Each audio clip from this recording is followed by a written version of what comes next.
we doing, ladies and gentlemen? Hello and welcome to the Florence Y'alls Baseball Network for the finale of the three-game series between the Florence Y'alls and the Evansville Otters.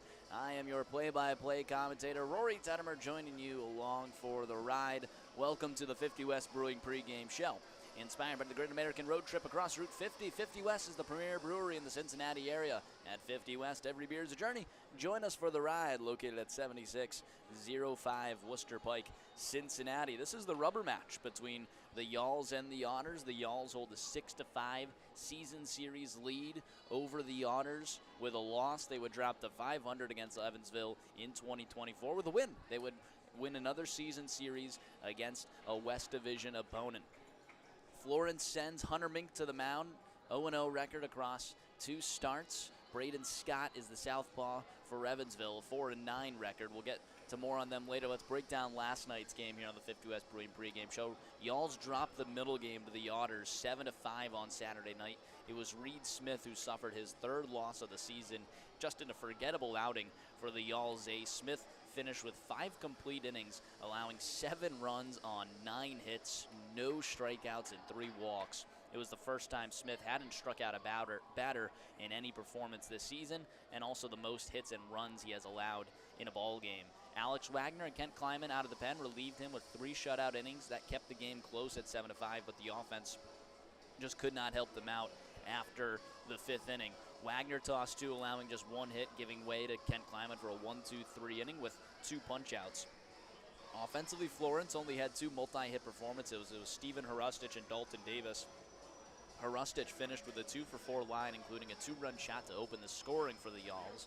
Davis finished 2-for-4 as well, adding an RBI to the offense. And Thomas Jones showed some life at the plate. His first hit in August was a 2-run single that complemented a 1-for-3 line while also scoring a run. Florence had a 5-2 lead, but it was a 5-run 5th inning, which gave Evansville the lead, capped off by a grand slam from Paven Parks, who not only hit the go-ahead grand slam, but also closed the Y'alls out in the top of the 9th. Hopefully, we don't see him on the mound today, but he is back in the lineup. Florence Y'alls, Evansville Otters Game 3 coming up in just a few minutes. 12:35 Central, 1:35 Eastern. It's going to be nice to be back on the East Coast. We have a Monday off day tomorrow before heading back into Central Time right near St. Louis and Gateway to open up a 3-game stand against the Gateway Grizzlies. Hunter Mink on the mound. Let's take a dive into the Y'alls righty. Through just 2 starts against Washington on August 7th, 3 innings pitched, 2 hits, 1 run, 3 walks, 3 strikeouts. That was in a 7-5 win for Florence. And then his last start, August 13th against Windy City, another no decision, 3 innings pitched, 6 hits, 2 runs, 1 walk, 4 strikeouts. That's in another 6-2 win for Florence. So technically the Y'alls 2-0 in his starts. However, he has not qualified for a decision yet. He enters today 0-0 with a 4.5 ERA. He's been pretty average for Florence so far, and we're expecting him to just keep on progressing in his outings, hopefully building up upon 3 innings and can eventually, qualify for the win. That's kind of when we'll judge him, when he can actually give you that long outing. So still kind of building him up right here, the man out of the University of South Florida. On the other side, it's Braden Scott for the Evansville Otters. He enters with a 4-9 record across 17 starts, a sub-4 ERA at 3.93 across 103 innings pitched. It should not be the first time that he has faced Florence, so the Y'alls should be prepared to see something that is familiar. Go all the way back to June 9th, 7 2/3 innings pitched, 5 hits, 5 runs. Only 1 of them was earned. No walks, 7 strikeouts. That was in a 7-1 loss. He has gone 100 pitches in pretty much all of his starts aside from 4. So expect him to work deep into the game, and even going back to his last start, 8 innings pitched against Schaumburg, 6 hits, 2 runs, 2 walks, 7 strikeouts. He is a guy that sounds like, regardless of whether he's getting batted around, will probably just be an innings eater out there for the Otters. 4-9, they have not backed him up too well. His battery today, Justin Felix, he is 1-3 with him. 38 1/3 innings pitched, 40 hits, 25 runs, only 18 of them earned, 10 walks, and 44 strikeouts. Felix and Braden Scott, the battery for Evansville. Let's take a look at the Y'all's offensive lineup. Leading off the right fielder, Dalton Davis. Batting second, the shortstop, Ed Johnson. In the three-hole, the third baseman at the hot corner, Brian Fuentes. Batting cleanup, staying at first base is Hank Zeisler. In the five spot, doing the catching today, Zaid Richardson. Batting sixth, the left fielder, Steven Hrustic. In the seventh spot, the designated hitter, Sergio Gutierrez. Batting eighth, returning to center field is Thomas Jones, and rounding it out over at second base, Justin Levy. A bench of Craig Massey, TJ Reeves, and Blaze O'Saban. Blaze O'Saban hasn't gotten any spin in this series. I don't know if he's injured or what, but I do know that TJ Reeves is out of this game due to an injury. He got plunked in the elbow yesterday. He seems fine. He's still able to move around, just a little swollen when he woke up today, so won't be in this game. And then Craig Massey, just a scheduled off day. He usually doesn't play in the morning games anyway, plus he's also going to be coaching. So it's another game without field manager Chad Rhodes, where Carl Craigie and Carl Craigie and Craig Massey will kind of combine to fill the shoes of the field manager Rhodes, who we're hoping to get back for next series against Gateway.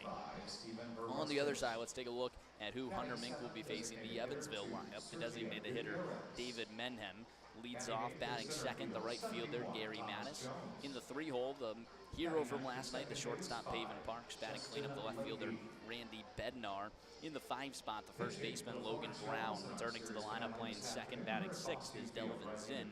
In the seventh spot, the third baseman J.J. Cruz. Batting eighth, first time this series, the catcher Justin Felix. And rounding it out will be the center fielder Giovanni DiGiacomo. They go right, left, right, left, right, left all the way through. They will send five lefties to the plate against the righty Hunter Mink. Florence had the advantage when it was Evan Webster on the mound.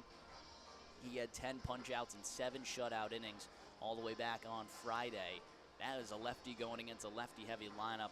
Reed Smith, not the same story. 9 hits, 7 runs. So we'll see how Hunter Mink fares today. Hopefully, we're hoping for his best start, at least going past 3 innings of work. That would be much needed for the Y'alls, but they do have the bullpen to back him up today. I know Matt Fernandez should be able to provide some good relief. Regardless, I think Fernandez probably going to be the first out of the pen, but then you also have Darian Williams. Ken Kleiman, I believe, should be ready. He threw a 1-2-3 inning yesterday, but then Carter Pori as well. So should be a good bullpen day as well. We're just hoping for the best from Hunter Mink. And obviously, if he can give you extended innings from the start, you're going to feel pretty good about winning this ball game. And it's also, you're going to have an off day tomorrow, so the bullpen really can just let loose and then get ready for a pivotal series against the Gateway Grizzlies. Y'all still in 5th place, a half game behind Schaumburg, and then 4 games behind the Lake Erie Crushers for that pivotal 3rd playoff spot. There is a situation where Lake Erie loses the rest of the way and Florence can, gain ground on them. You would be playing Gateway in Gateway for like the 7th time in 2 weeks. So Florence will get used to Gateway, and it might be pivotal if you can, start to see those pitchers well and maybe even give you an upper hand in that playoff series, which is just a 1-game play-in to then go face Washington, the way it stands right now. Still a lot of baseball to take care of, and obviously we want to win this game first. Let's take a break here on the 50 West Marine pregame show as we listen to our national anthem. Rise and remove your caps as we honor America's freedom. Those who now protected, pay tribute to those who have made the ultimate sacrifice with the singing of our national anthem, presented by Anthem Blue Cross Blue Shield, performed this afternoon by Adam Lauer. Oh, say, can you see by the dawn's early light what so proudly we hailed at the twilight's last gleaming, whose broad stripes and bright stars through the perilous fight o'er the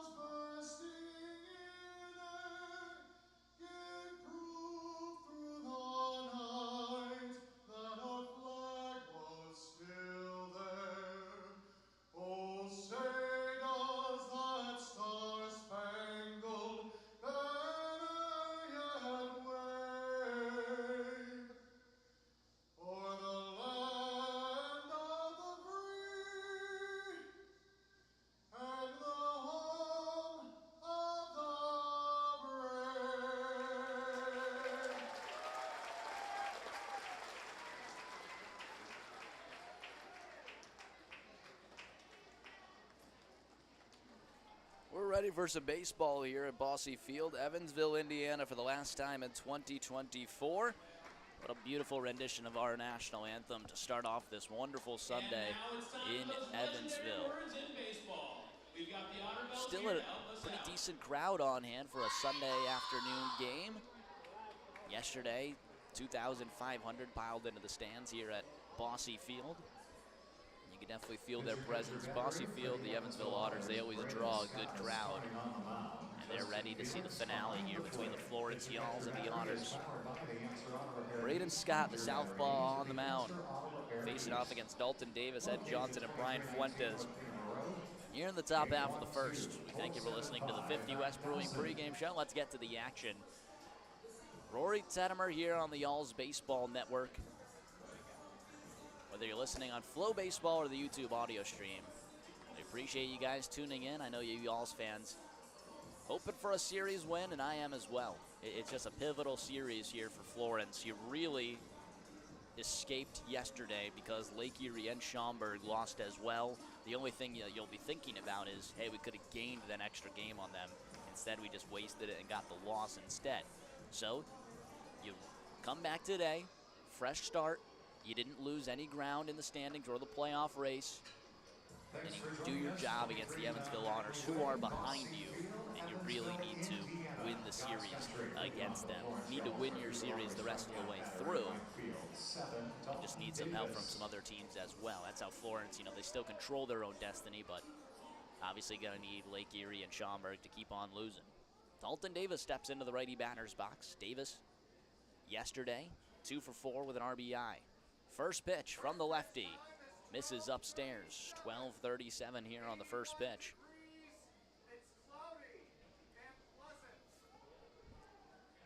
1-0. Misses upstairs. 2-0. Last time you'll hear that first pitch introduction here at Bosse Field. The 2-0 count to the righty, Dalton Davis. Davis, Johnson, Fuentes. Top half of the first. Here comes a 2-0. Misses downstairs. 3 balls in a row from Braden Scott to open this frame. The most walks he's issued in an outing is 4 all the way back on June 15th against Sussex County. Everywhere else he's been around 2 and 3. That one misses inside. A 4-pitch walk to start off the ballgame. Leadoff batter aboard for Florence. That brings up Ed Johnson. Johnson, perhaps one of his worst days at the plate, I would say, against the Otters. Johnson entered yesterday like 457 against Evansville. Drops to 419, still mashes against the Otters, but an 0 for 4 day. 1 walk and 2 strikeouts at the top of the order. First pitch shows bunt. Gets it down the first base line, but way foul in the air as well.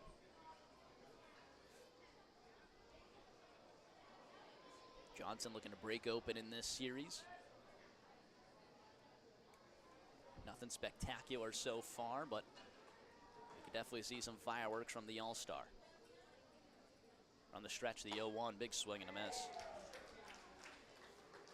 Johnson in the series, 3 for 9, 4 RBIs, 2 runs, 2 walks, 2 strikeouts. Had a 3-hit day back on Friday. Just a quiet day yesterday to even his season or series average to 333. He's down 0-2. Scott, third base side of the rubber, 0-2 pitch, swing and a miss. Blows the cheddar right by. First strikeout of the day for Braden Scott, 1 away. Here in the first, brings up Brian Fuentes. Fuentes had the home run back in his first at-bat on Friday. Hasn't registered a hit since then. He's 1 for 7.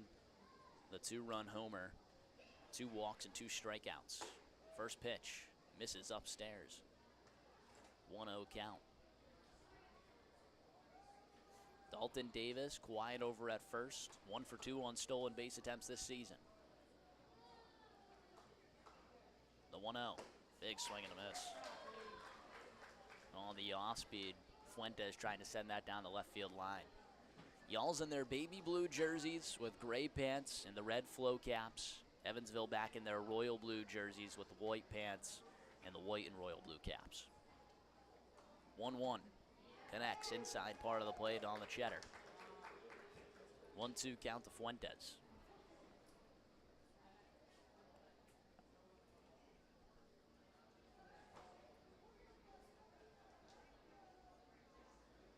From the stretch, here comes the 1-2. Misses way inside. Looked like a slider breaking in towards Fuentes. Maybe that's the cutter, actually.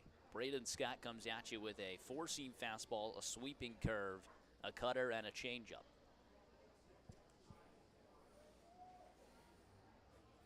He was picked up by the Blue Jays. That one's fouled away back in 2021. Reached Double-A and then signed back with the Otters. So he was with the Otters, got picked up in the 2021 season, reached Double-A, and then was released and signed back with the Otters. Played 3 seasons with the Hoosiers at Indiana University. Had a 3.25 career ERA.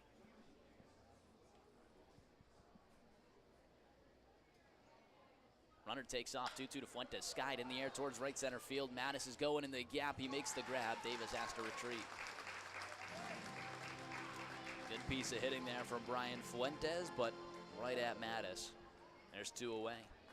Let's take a look at the defense for the Otters. Out in left field, Randy Bednar.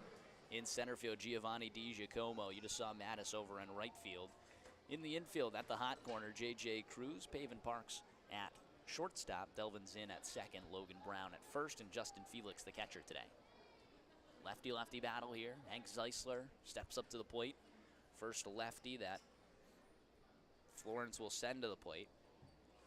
It will be the only lefty. Sergio Gutierrez, a switch hitter, will hit from the right side against the lefty Scott. First pitch, swing and a miss. Craig Massey, notably on the bench today, against lefties. He's an extremely different hitter versus lefties and righties, so takes a seat on the pine today against the southpaw on the mound. 0-1, big swing and a miss. Zeisler down 0-2.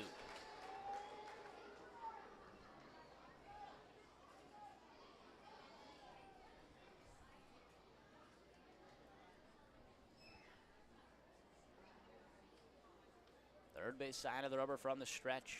0-2 pitch. Misses outside. 94-mile-per-hour fastball.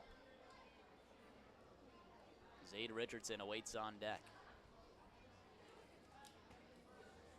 Florence got the leadoff runner aboard and has done nothing with him. Stranded over at first. The 1-2. Sent down the left field line. I wouldn't mind Davis taking a gamble here. Worst things that happens is you end the inning, but then you get another at-bat for your cleanup hitter in Hank Zeisler. Best case scenario, you put a runner in scoring position. 1-2. Misses outside, 2-2.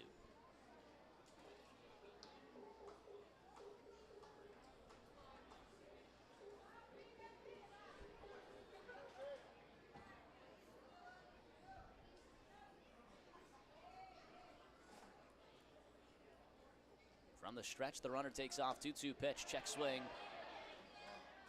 Goes all the way around. Zeisler down on K's on ball 3 at the high cheddar. The all-stranded runner at first. They're quiet in the opening frame. We head to the bottom of the first. Otters coming up here on Y'all's Baseball Network. All right, fans, it's time for the Toronto's Pizza Race. We have Leland, Ezra, and Odin. They will race from first base to third base while holding a Toronto's Pizza box like a winner. The winner receives a pair of GA tickets. Runners, on your mark, get set, go!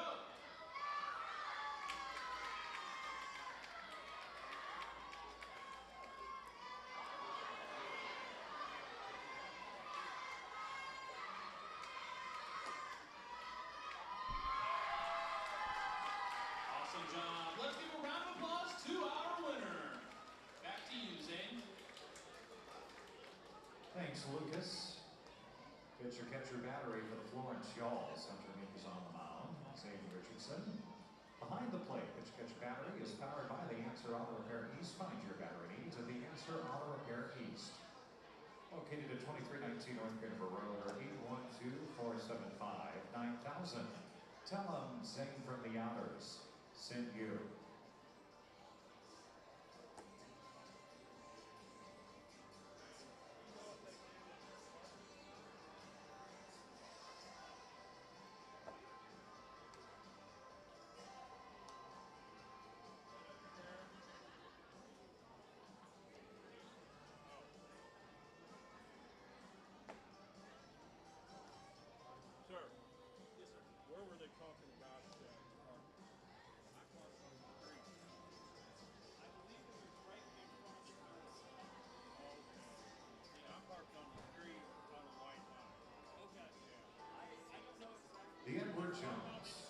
leadoff batter, designated hitter, number 34, David Mendham.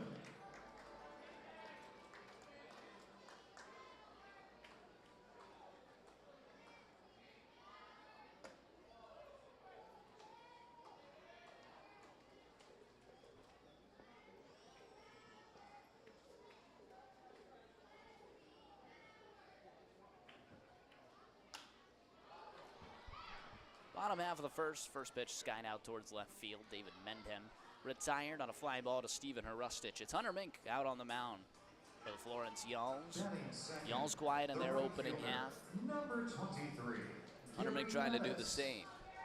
First pitch, one away. That's always a good start. Brings up Gary Mattis. It was Mendham, Mattis, Parks due up in the inning for the Otters. Mattis yesterday with a terrorizing day at the plate. That one skied out towards right center field. Davis makes the grab, losing the hat in the process. Make it 2 away. Batting third, the shortstop, number 11, Haven Parks. Gary Mattis was 3 for 3 yesterday with a walk, an RBI, and 2 runs scored. Now Gary Mattis Haven Parks at the plate, 1 for 3 with 5 RBIs and a run scored. Had that grand slam and a sacrifice fly. The big lefty shows bunt. How about that? That one misses upstairs 1-0. Was going to show bunt to open the game after hitting a go-ahead grand slam yesterday. 1-0. Misses upstairs 2-0. Not missing by much. 95 miles per hour from Hunter Mink on the mound. Again, I don't know how much to trust that scoreboard radar, but that's what you got to go with. 2-0. In there for a strike, 2-1. Hunter Mink on the mound. This is his 3rd start as a Florence Yall, the man from University of South Florida. 0-0 record across 2 starts. That one skied out. Down the third baseline, Fuentes chasing in foul territory and makes the grab. How about that? A 1-2-3 clean inning for Hunter Mink. Just brilliant right there. Scoreless through 1. We head to the top half of the second. Y'all's coming up here on Y'all's Baseball Network.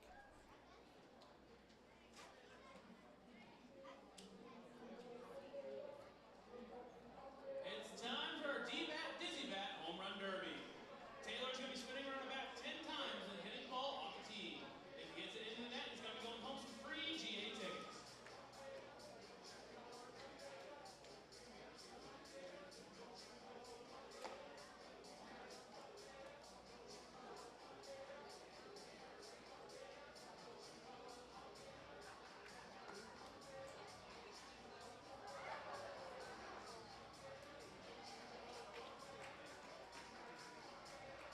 D-Bat is Evansville's premier, locally owned indoor baseball and softball training facility. Experience top-notch batting cages, automated pitch machines for baseball, fast pitch, and slow pitch softball, personalized lessons, exciting kids and clinics, unforgettable birthday parties, and a pro shop filled with everything you need powered by Rollins. Located on O'Hara Drive near the airport, visit D-Bat 7 days a week for all of your baseball and softball needs. Up to you, Sam. Thanks, Lucas. I'd like to give a big shout out to my friends from Aldersgate United Methodist Church. They're having a great time in Section D. Aldersgate, make some noise. Let me hear ya. It's great to have Aldersgate here. Sitting in Section D. Also in left field, the EPD Foundation having a group outing. Great to have the EPD Foundation and the Reagan Trail in Section 16. And in the Corona Extra Patio Deck, TNAA. Group of over 100. Top of the second always brought to you by Central Bank. Central Bank founded on the idea that banks can and should be pillars of their communities in good times and in bad. And everything we do and every way we serve, we start with you. Zaid Richardson steps up to the plate for Florence. Richardson, Hrustich, Gutierrez due up. The 5-6-7 for the Florence Yalls. They got a leadoff runner on a walk to Dalton Davis, but failed to move him. Even from first base after that. 2 strikeouts from Braden Scott, who goes back out to the mound. First pitch misses upstairs. 1-0 count to Zaid Richardson. Richardson yesterday out of the lineup. 1-0 in the opening game of the series. Big swing and a miss. 1-1.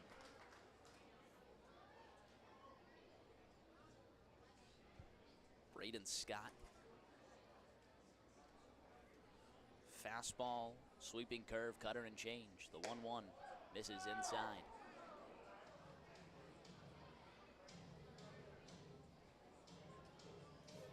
Only played Florence back on June 9th. Pretty good in that game.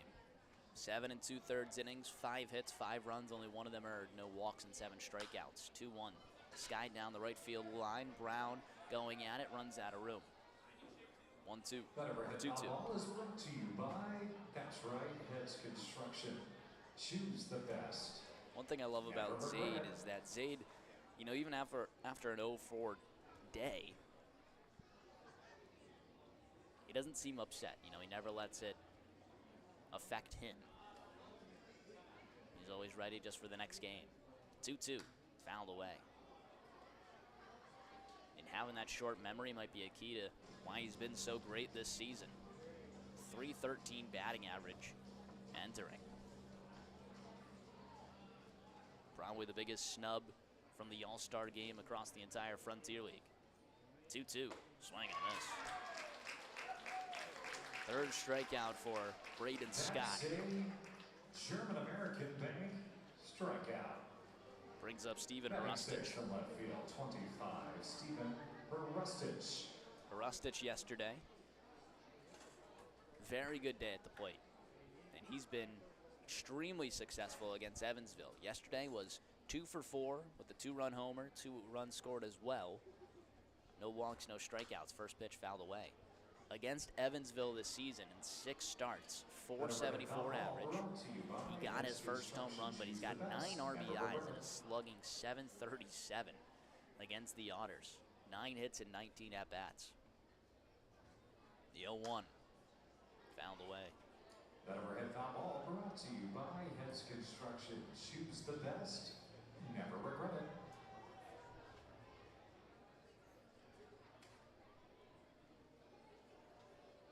From the windup, the 0-2 misses inside. To put that in perspective, Hrustich could go 0 for 4 today and still be hitting .391 against Evansville this season, and he would end that way. 1-2 misses inside. This is the last time you'll play Evansville, so he would end almost near 400, even if he went 0 for 4. Obviously, we don't want that.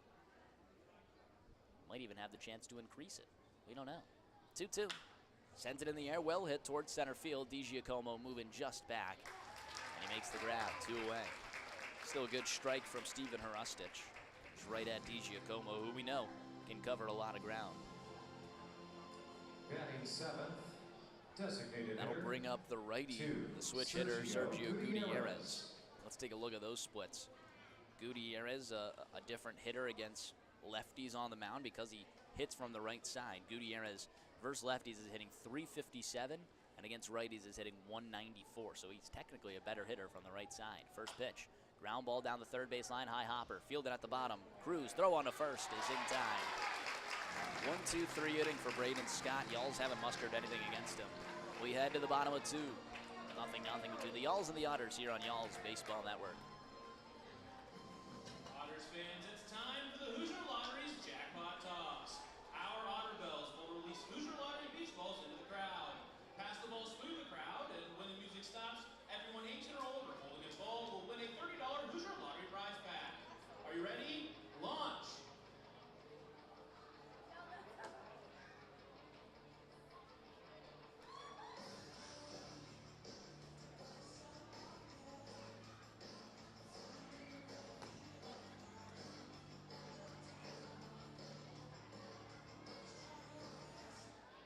And stop!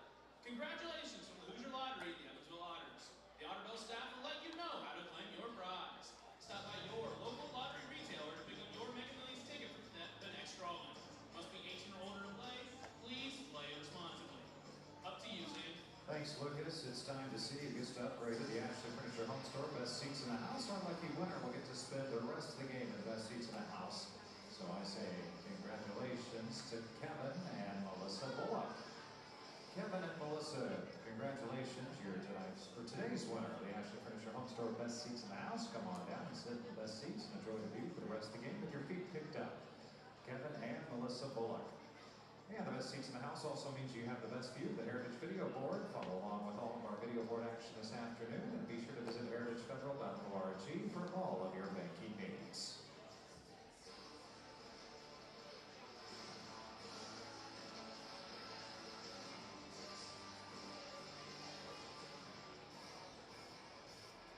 Leading off, batting fourth, the left fielder, number 6, Randy Bednar.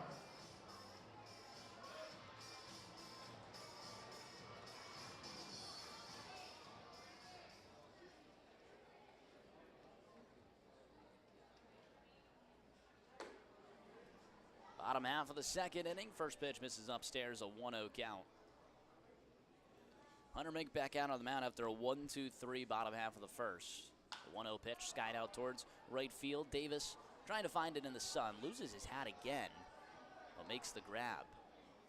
Davis might need a new lid out there. It's the second time he's got a fly ball and has lost the cap in the process.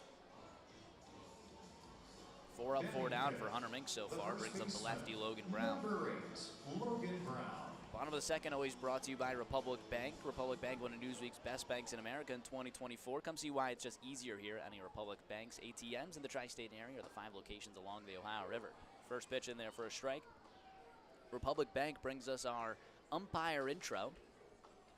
Behind home plate today is Archer Flores Pareda. That one misses outside. Down the third base line, Adam Morkin, and down the first base line, the crew chief, Ted Dutcher. Flores Pareda behind the dish. Dutcher down first base, Morkin down third base. 1-1. Misses downstairs. That umpire intro always brought to you by Republic Bank. 2-1 count. Hunter Mink has seen 4, has put away 4. Called time at the plate from the lefty Brown. Brown has been the catcher for the first 2 games of the series. Makes his way over to first base here in the finale. Gives way to Justin Felix behind the dish. 2-1. Misses downstairs on the off speed. Looked like a changeup out of the hand of Hunter Mink. Zinn awaits on deck. Wind up 3-1. Misses upstairs. First runner allowed by Hunter Mink. It's a walk. One out runner aboard. Brings up Delvin Zinn. Zinn yesterday, 0 for 4. No walks, no strikeouts. Just a clean day of getting retired on balls put in play. Number 1, Delvin Zinn.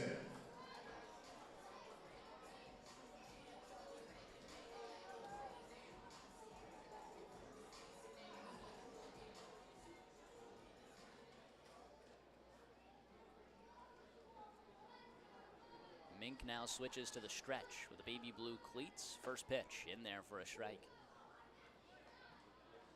Change up 82 miles per hour there from Mink. Throws the slider and the fastball as well. Short lead for Brown at first. 0-1, fouled away. Quickly has Zinn down 0-2. That overhead foul ball brought to you by Heads Construction. Choose the best. Never regret it.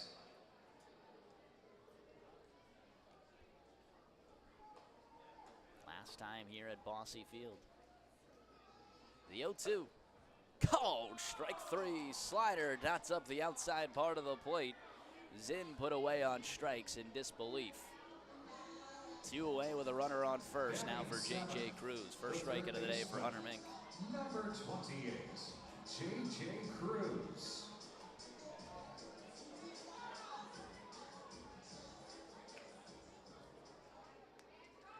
Cruz, another lefty, continues the train of righty, lefty, righty, lefty. First pitch misses just outside, 1-0.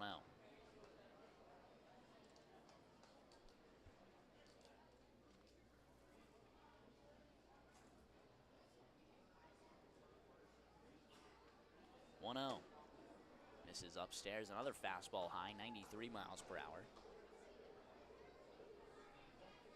Hunter Mink signed on August 5th. After finishing up a season at University of South Florida. 2-0. Sky down the third base line. Johnson and Fuentes going at it. Johnson dives and makes the grab. Play of the series. Johnson airborne. covering a lot of ground, and it looks like he's okay. Helps out Hunter Minkin, ends the inning, stranding a runner over at first. Wow, what a play. Otters fans, it's time for the 10-fish fish toss. Top of the third, coming up, Tettemer trivia as well. We'll be right back here on Y'all's Baseball Network. To win 2 GA tickets. Are you ready? Go!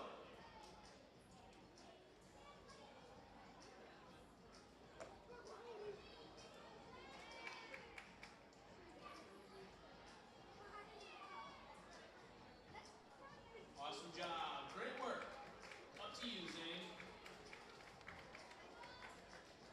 Thanks, Lucas. If you're looking for new concession items at a first base concession for the Italian food offerings that include fried ravioli, Bosco sticks, and Brandon Taylor's favorite, the pizza.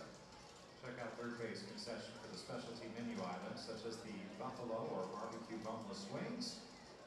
And if you're looking for that quick soda or beer, our brand new Grab and Go is directly behind Vince Pretzels.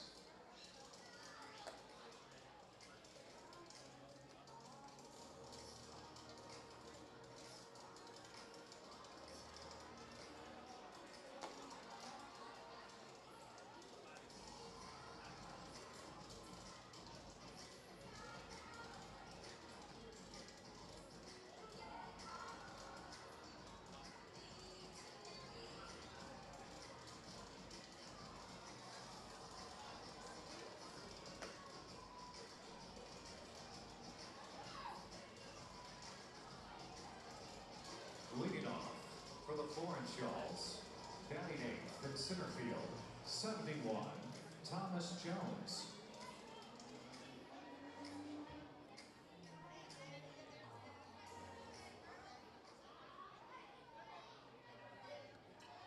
Top half of the third, always brought to you by the Rory Agency, located in all 50 states across the nation. Feel the Roar difference with Roar Insurance. Visit us today at roarins.com. Thomas Jones shows bunt, pulls back, misses upstairs.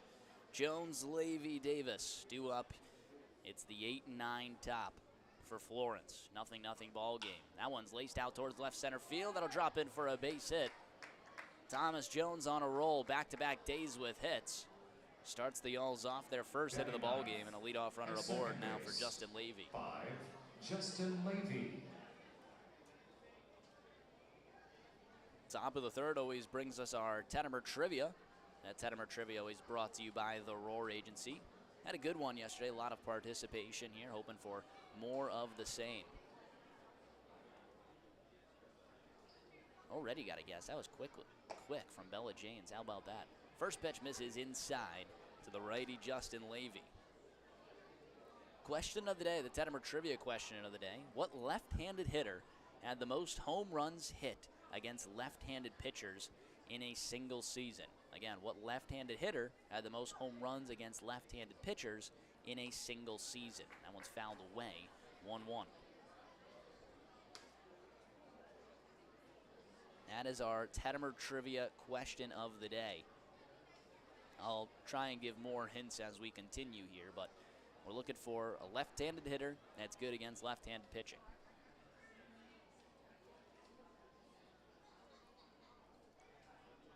1-1, connects outside part of the plate on the off-speed. Braden Scott, his first hit allowed. He had retired 6 in a row after a leadoff walk from Dalton Davis. Davis awaits on deck. We just saw Ed Johnson with maybe the play of the series, maybe the play of the week. Haven't seen many good defensive plays, at least eccentric plays that would make the top 10 for the Frontier League, but that one is a no-doubter. I can't wait to see the replay on that. It's a 1-2 count to Levy. Runner takes off, 1-2 pitch.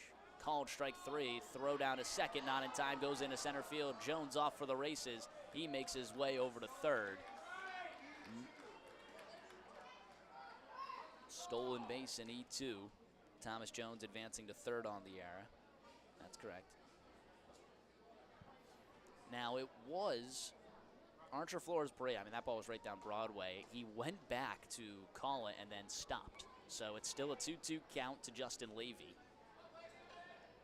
He's still at the plate, was not calling strike three. I think Florence Pareda had other thoughts. 2-2 pitch. Skies it in the air towards right center field. Mattis is going back at the track with room. He makes the grab, but an easy sac fly for Thomas Jones. Y'all strike first. 1-0 here in the top of the third. Hoosier Lottery Levy does his job, just needed the sac fly, but put a good charge into it. Dalton Davis. That one went all the way to the warning track for Gary Mattis.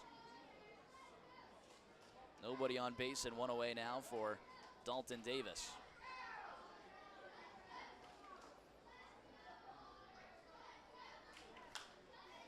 Davis fouls the first pitch away down the first base line. Brown running that way, has room, and that's the problem with Bosse Field. It's a fishbowl. There is more room down the first and third base lines than there are in the gaps. It's pretty amazing. Davis put away 2 outs. We are playing Tettemer trivia. Again, it is what left-handed hitter had the most home runs hit against left-handed pitchers in a single season. And I'll start to give some hints here. It is a National League player. I guess he did it in the National League, but has played in both leagues.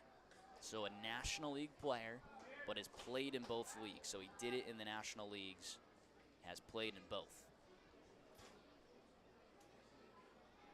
2-0, fouled away.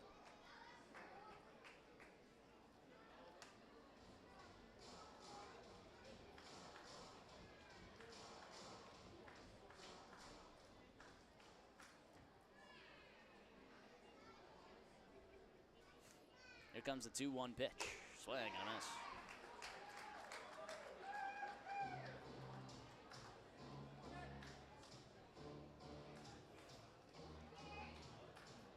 I guess I'll continue to give more hints.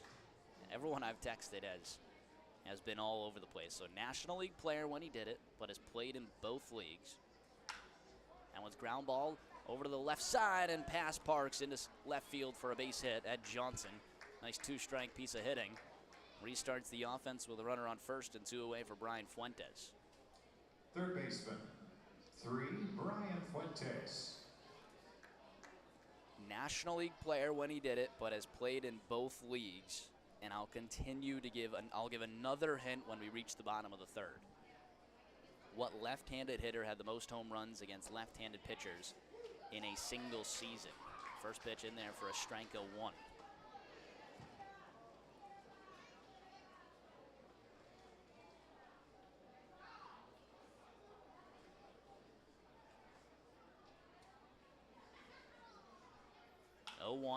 Drilled out towards left center field. Bednar and DiGiacomo working in the gap. It's Bednar to make the grab, and that will end the inning. Y'all's pick up 2 hits, a stranded runner at first, but push one across. It's a 1-0 lead as we head to the bottom of the third. Get those guesses in on Tettemer Trivia. Head on over to @Tettemer9 or Florence_Y'alls on Twitter. We'll be right back here on Y'all's Baseball Network.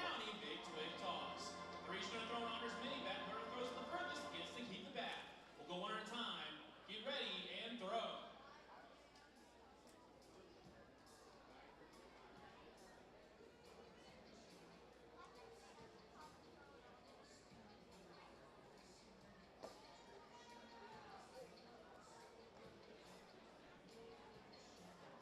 We have a winner. Congratulations, Penny. Back up to you, Zane. Thanks, Lucas. It's our final homestand of 2024, an off day tomorrow, but then 6 games in a row beginning on Tuesday to close out the home schedule here at Bosse Field for this baseball season. It's a fifth third $2 Tuesday against Windy City on Tuesday. First pitch time at 6:35. Tickets are still available by going to EvansvilleOtters.com or calling 812-435-8686. Asking for my very good friend, Mary. She'll be happy to take your call.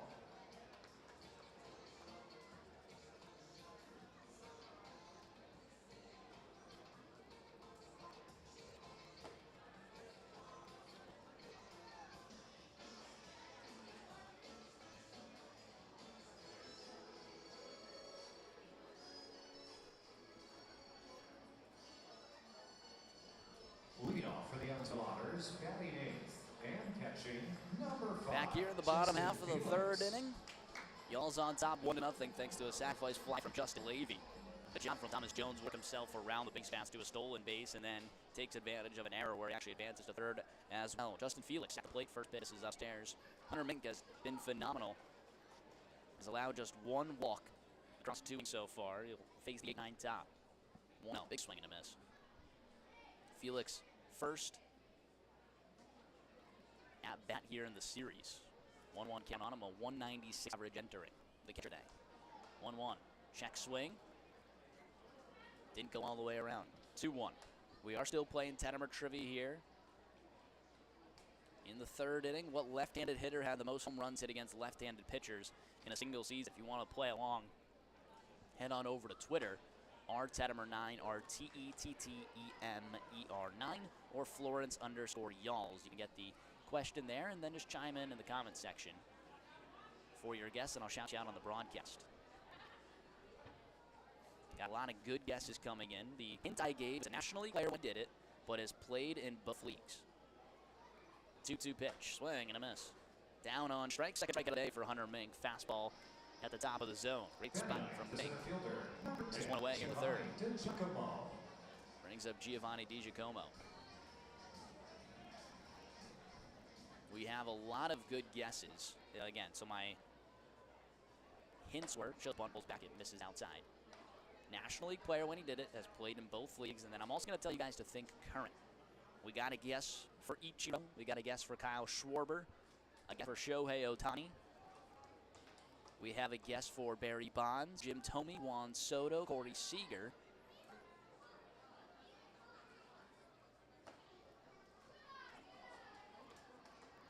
Babe Ruth, Anthony Rizzo, and Matt Olson. And then these are just a combo of guesses from Richie Giuliano, Jacob Brown, Carter Cousins, Rich Tettemer, and then Bella Janes on Twitter says Matt Olson. I think we just had someone else chime in. Yeah, it's Rich Tettemer as well saying Matt Olson. Now it misses upstairs, a walk to Giovanni DiGiacomo. Run first, one away.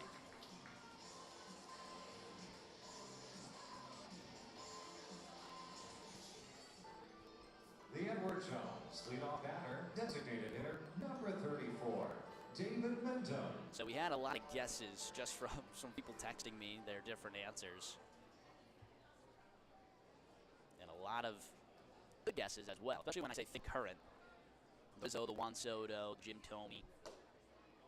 That one's in there for a strike. The leadoff man, David Menton, flied out the left field. Corey Seager. Kyle Schwarber, Shohei Ohtani, 0-1. Misses upstairs, 1-1.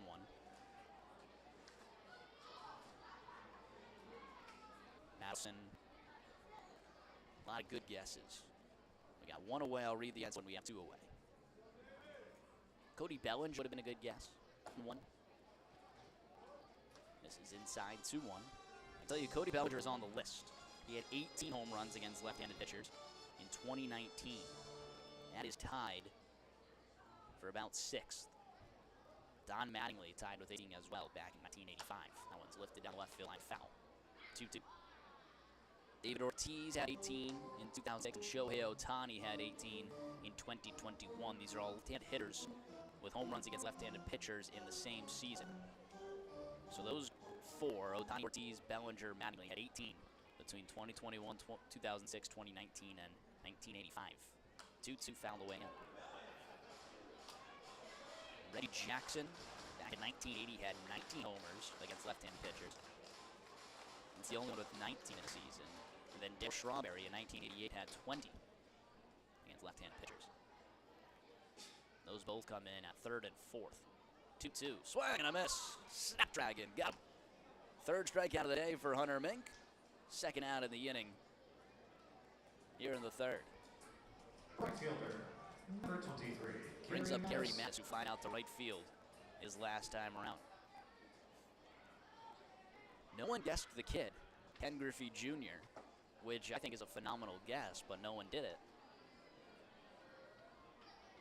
He got 21 twice in 1996 and 1998. Runner takes off one and misses downstairs, no throw to second. stolen base for DiGiacomo.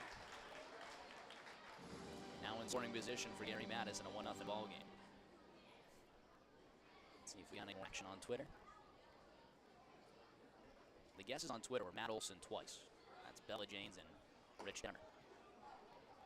And then over text I got Kyle Schwarber, Shohei Ohtani, Juan Soto, Anthony Rizzo, Barry Bonds, Corey Seager, and Jim Thome. 3-0 in there for a strike. 3-1.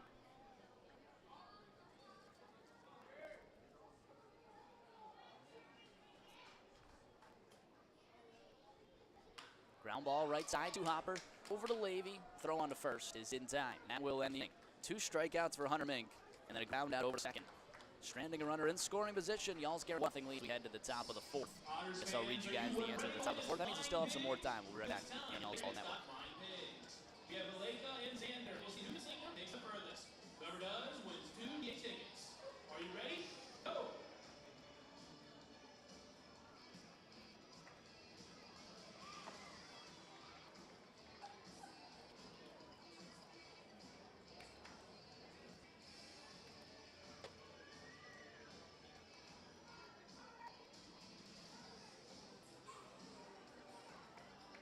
Great job, guys. Back to you, Zane. Thanks, Lucas. Action Club, where development has no disability, is the only service club for adults with disabilities with more than 10,000 members worldwide. Club members become competent, capable caring leaders through the vehicle of service. We have the Action Club here as our nonprofit sponsor.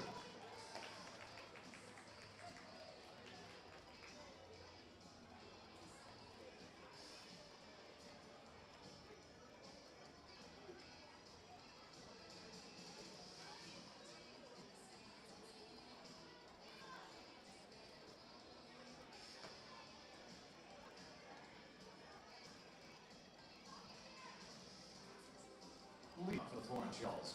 First baseman, 13, Hank Zeisler.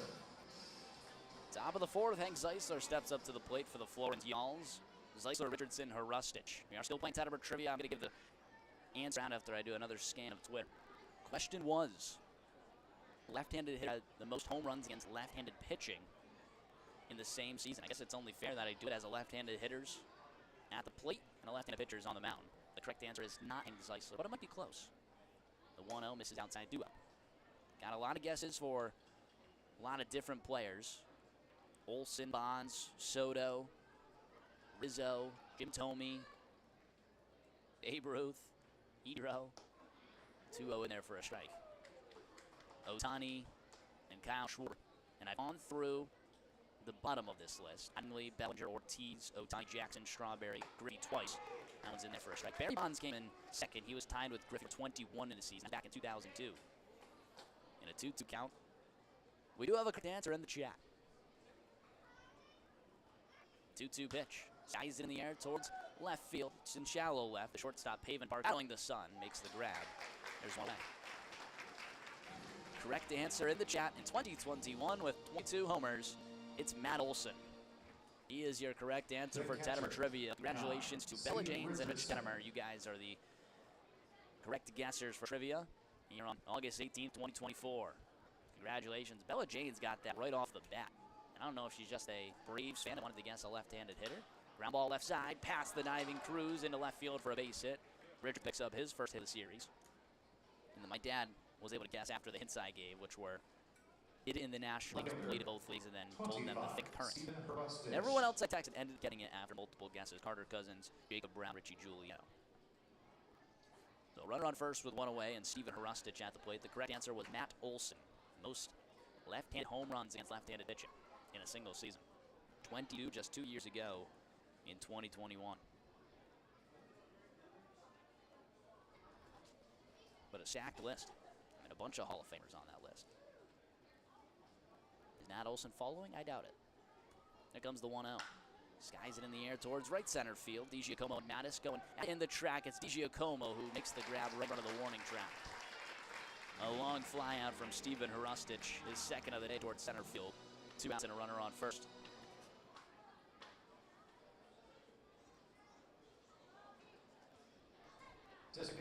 Y'all's on top 1-0 here in the top half of the fourth inning. Gutierrez.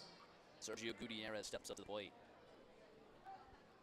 Gutierrez hitting from the right side. Swung at the first pitch he saw, grounded out softly over towards third. It was a good play by Cruz. Caught a high hopper at the bottom on a pick, and then made a nice throw over to first. First pitch in there for a strikeout 1. Gutierrez, a much different hitter from the right side. He still has 1 home run, I believe, or maybe 2 home runs. He has a grand slam and a solo shot from the right side. 0-1 hitting air towards first base side. It's Delvin Zinn who makes the grab in the infield, and that will end the inning. 1 single from Zay Richardson. He stranded at first. No runs come across. Heading to the bottom of the 4th. Hunter Mink comes back out. Y'all's on top 1-0 here on Y'all's Baseball Network.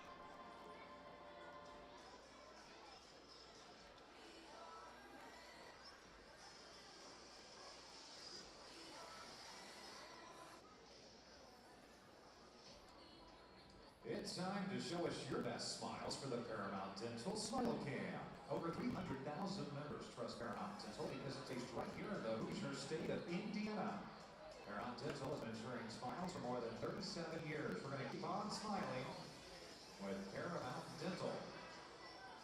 And be sure to check out Frontier League and the Evansville Otters action on Pro Sports, the official streaming partner of the Frontier League. Never miss a game and follow all the way through the season. Visit EvansvilleOtters.com. Click to watch and subscribe for all Frontier League and Pro Sports content.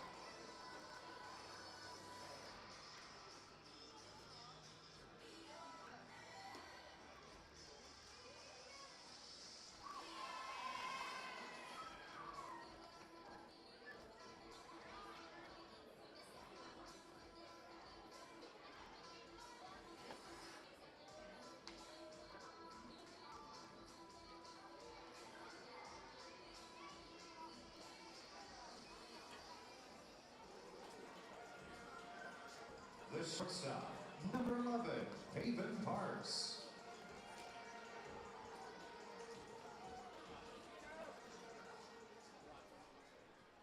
Bottom half of the 4th inning, Y'all's on top 1-0. Part of the order due up for Evansville. Parks, Bednar, Brown. That's the 3-4-5 for the Otters. Hunter Mink back out there after 3 scoreless innings of work. He's looking for his season high. That one fouled straight back 0-1 to Parks. He has gone 3 innings in all 2 of his starts so far this season. So with 1 out, he'll eclipse his season high, but already had a very good outing. 0-1. Set down the left field line. Harustich going out in foul territory. Runs out of room. 0-2. It feels so hard to track balls in the air because I'm under a grandstand. So when it goes into the air, unless it's a line drive, I'm just following the fielders.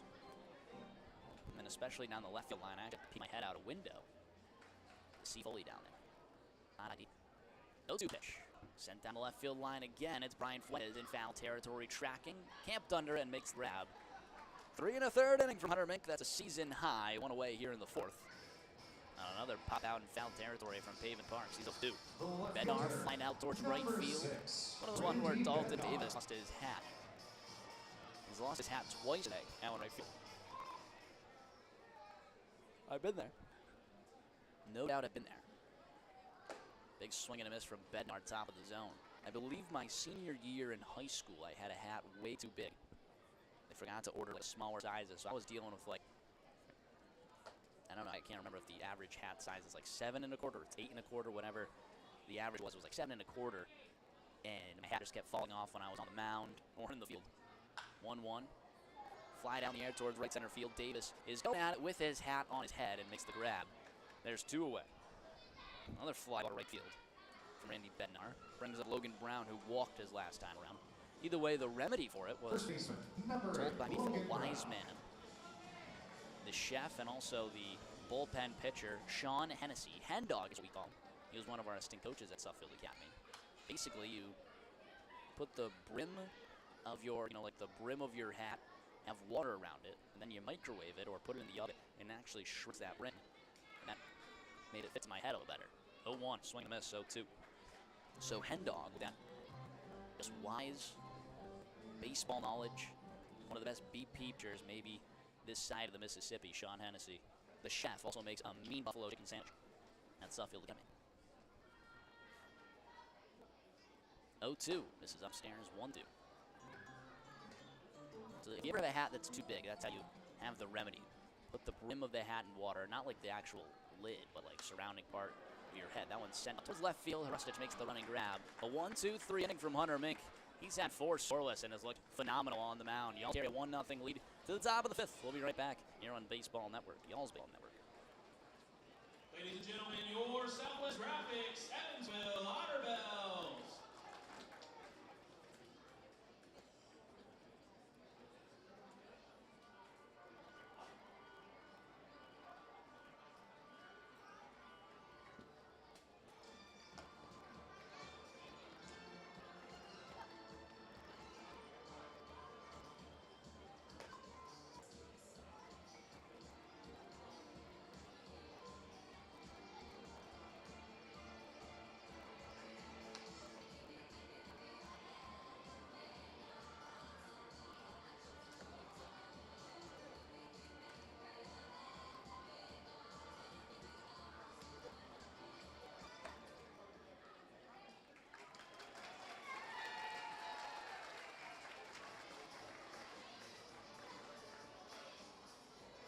And if you have the Otter around lately, well, if you do, make sure you tell them hello. Evan's excited to see all our fans and encourages you to visit Heritage for all your banking needs. Heritage Brown partner of Evansville Otters Baseball.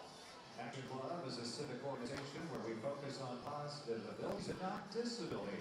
Thank you to Action Club for supporting Evansville Otters Baseball. Leading off for the Florence Y'alls as we head to the top of the 5th inning, center fielder 71, Thomas Jones. Jones, Levy, Davis, top half of the 5th. Y'alls with a 1-0 lead, looking for some more insurance. It was Jones that led off the 3rd inning. Later came in to score. He's the only run for either team so far in this ball game. First pitch to him. Catches the inside part, played in there for a strike. Y'alls with 3 hits so far. Thomas Jones, one of them. Ed Johnson and Zade Richardson, the other 2. Swing and a miss inside part of the plate at 10-2. Jones had his first hit in August, just yesterday, a 2-run single. Got his second hit less than an hour ago. In August, Jones is batting .063, but that's been minimal action for Jones. Back-to-back starts today. 0-2 pitch misses way upstairs. Jones was brought in, one of the last players brought in for the Florence Y'alls, but he's brought in to be that veteran. 26 years old, has played an affiliated ball with the Miami Marlins organization. 1-2, popped up in the infield right side. First baseman Brown calling everyone off, makes the grab. There's one away. Jones, drafted in 2016 out of high school, made his way up to Double-A Pensacola, and then never picked up again after he elected free agency in November 10th, 2022. Played some more indie ball with the American Association with Lake Country in 23 and 24 before, I believe, asking for his release and coming to Florence. That one skied out towards shallow right field. Matt is running in hard, but it's Zinn who makes the grab. There's 2 away. A couple of fly balls to the right side. Not fly. That'll bring up the top of the order, and Dalton Davis. He's 0 for 1. The pop fly 3rd his last time around. 7, Dalton Davis. Second time through the order for Braden Scott. He has 5 pop flies out of 9 batters. Pretty amazing. First pitch off speed in there for a strike. 0-1 count. Braden Scott trying to find a rhythm here. Now just the 1 run. 0-1. This is upstairs, and I guess I don't really know if that run should be earned or not. It was an error. It was a stolen base and the error throw that advanced him to 3rd, but he was already in scoring position with a stolen base. Gets the sac fly. Another out after that with 2 away. On south left field line, well hit. Bednar working back towards the track. He looks up. Foul ball. Had the legs, but not the right angle. 1-2. A few feet away, the game of inches.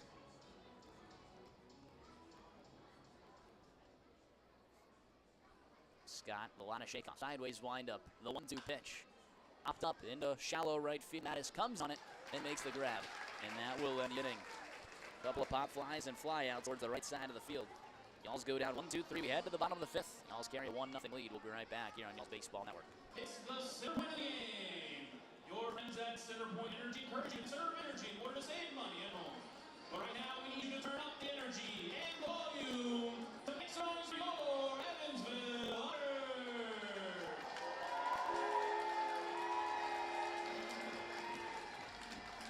Put all of your energy into cheering on for the second half of the game. Let's make this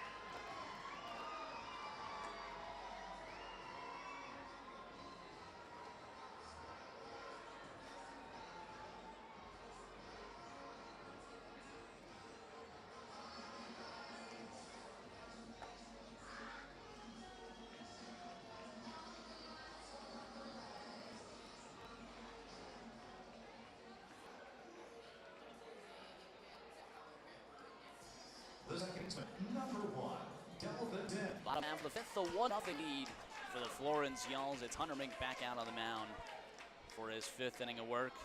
Eclipsed his season high of 3 innings. This clean 1, 2, 3, 4. Delvin's at the plate. Off speed in there for a strike. Zinn, Cruz, Felix due up for the Otters. Another one in there for a strike. 92 miles per hour with the fastball. Zinn struck out looking his last time around. One of just 3 Ks for Hunter Mink. Wind up 0-2. Pop down the first base line in foul territory. Zeisler runs out of room. We'll do it again.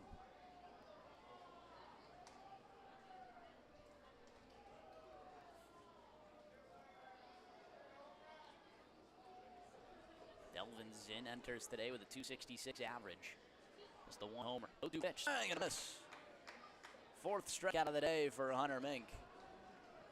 2nd time he puts away Delvin Zinn. 1 away here in the 5th inning. The 3rd baseman, number 28, J.J. Cruz. J.J. Cruz steps up to the plate, flied out or popped out to the shortstop Ed Johnson in foul territory. That's who made that diving grab, easily the play of the week. In foul territory, full extension from Johnson. Here comes the 1-0. Fouled straight back. Whoa. That would have been headed right for me if there was no net. Again, I have 0 chance of getting a foul ball here. It's netted all the way around the grandstand.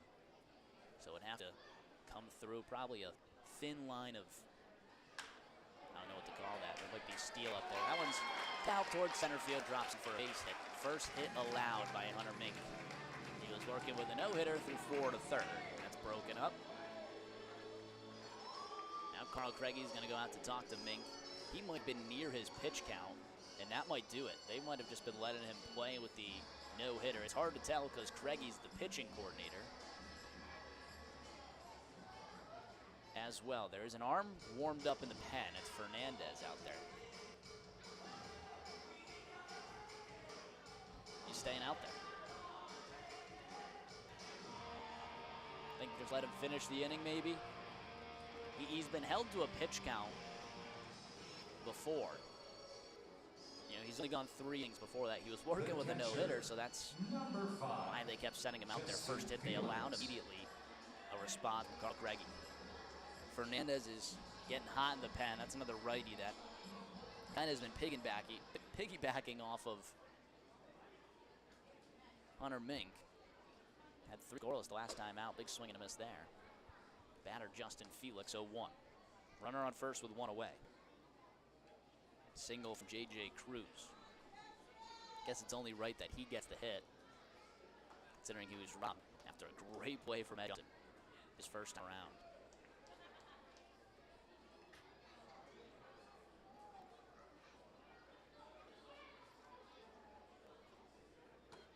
Now one misses inside on the off speed. 1-1 count to Felix. It's the bottom of the order. I would allow him just to, you know, work through it. Maybe the 3rd time around when you get to the top of the order at Menhem. Maybe that's when you start worrying. 1-1. Connects inside part of the plate. Maybe even a little bottom too. 1-2.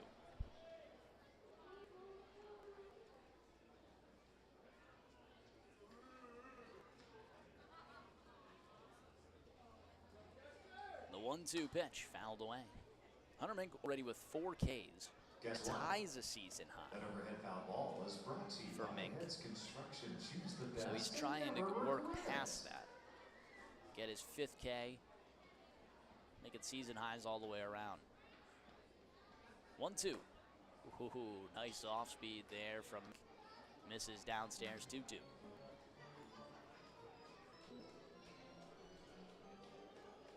I might go right back to that.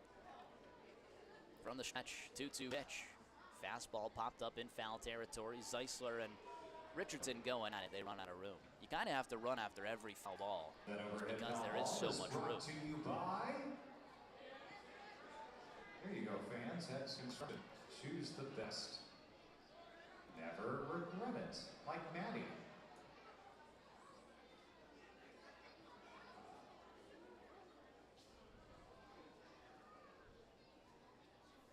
The 2-2 count.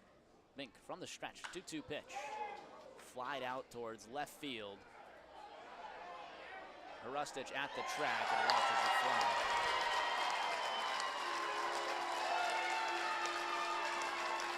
Justin Felix, his 4th home run of the season, did not move from the box as if this is something regular for him.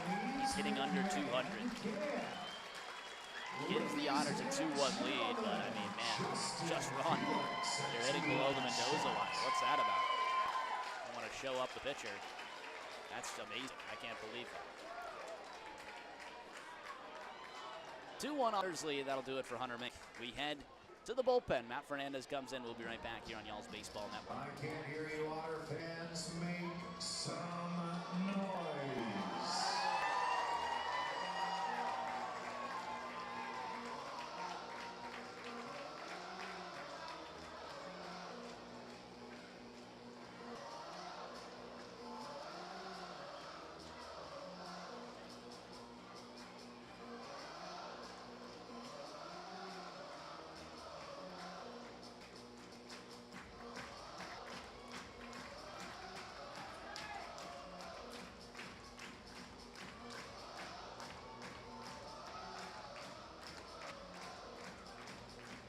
Florence called the bullpen. Matt Fernandez into pitch. Fernandez is on the mound. Richardson behind the plate. The battery is powered by the Answer Auto Repair East. Find all your battery needs at the Answer Auto Repair East, 2319 North Greenville Road, or 812-475-9000. Tell them, sing from the Otters, Sid Hugh.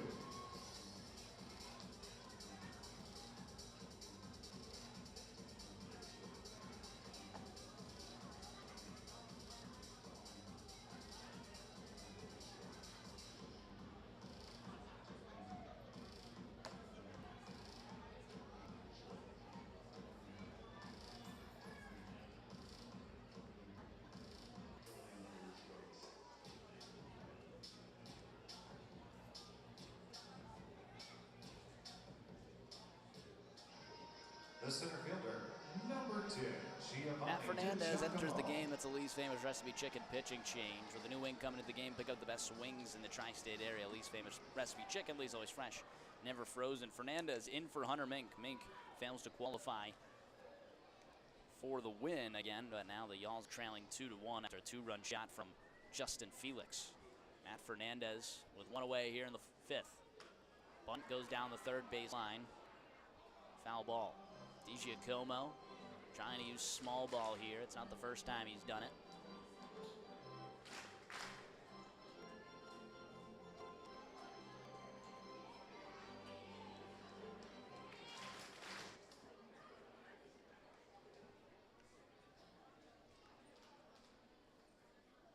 Here comes the 0-1. Flying out down right field line. Way foul.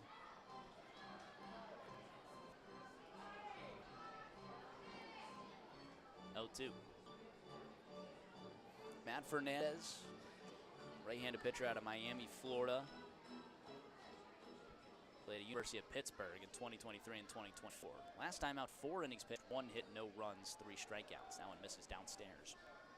1-2.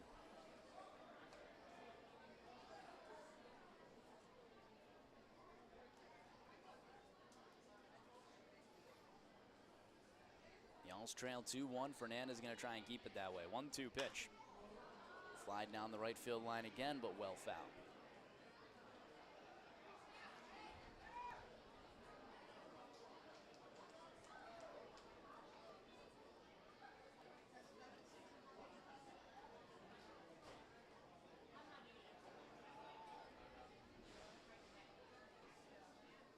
Here comes the 1-2. Off speed, roped down the first base line again, but foul. Fernandez got down throwing the off speed. DiGiacomo is right on it. Just hasn't put it straight yet.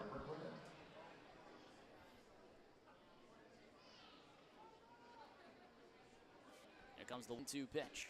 Fastball frozen on the outside part of the plate. DiGiacomo sent packing. 2 away. First strikeout of the day for Matt Fernandez, 5th on the day for Y'all's The pitching. Edward Jones Back up to batter.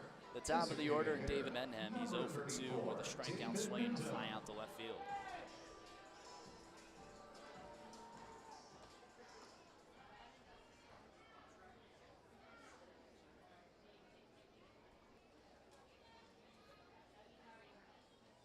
Fernandez from the windup, first pitch, misses inside.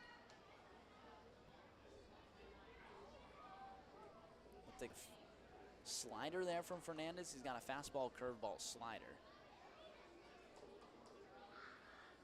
There's the 1-0. Ground ball right side. Levy can't get there. Runs into right field for a base hit. Third hit of the inning for the Otters. They did not have a hit entering the inning.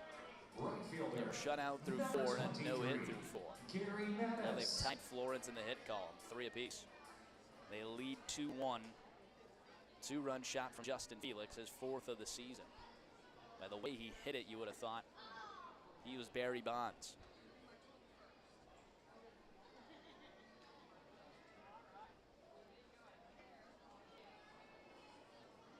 Here comes the 0-1. This is downstairs, 1-1. Gary missed today 0 for 4. Fine out to right field, grounded out to second. Safe to say he's working opposite field.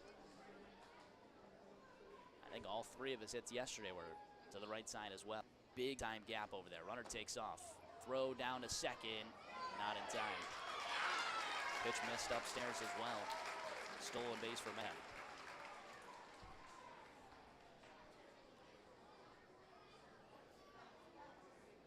It's a 2-1 count.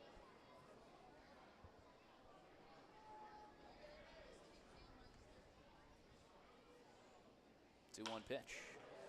Hit well in the air towards left field. Hrustich works back with plenty of room, makes the grab, and that will end the inning. Otters with a 2-run shot to take a 2-1 lead. We head to the top of the 6th. Y'alls need to get it together here on Y'all's Baseball Network. It's time for Jersey Mike's Fill Sub. We've got 2 master sub chefs ready to build an artisan BLT. First, our contestants will spin around the bat 10 times and then build their sub. Once their sub is built, they will run it to their honor bell, all the unique ingredients inside the sandwich. First one to hand their completed sub off from honor bell wins a coupon for Jersey Mike's. Get ready, set, and go.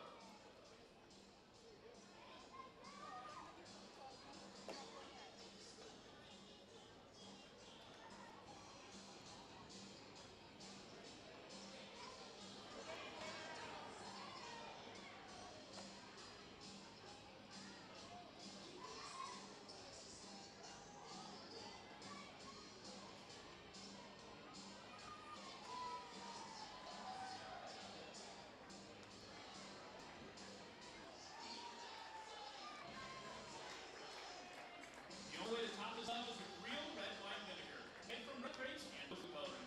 And the only way to get it is at Jersey Mike's, because authentic ingredients made us up above.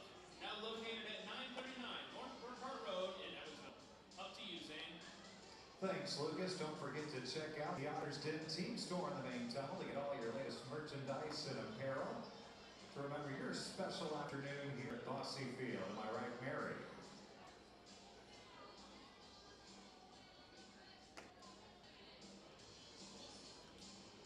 Don't forget 6 more games on that homestand before we are done for the year here at Bossy Field. Call Mary at 812-435-8686 and she'll be happy to take your call.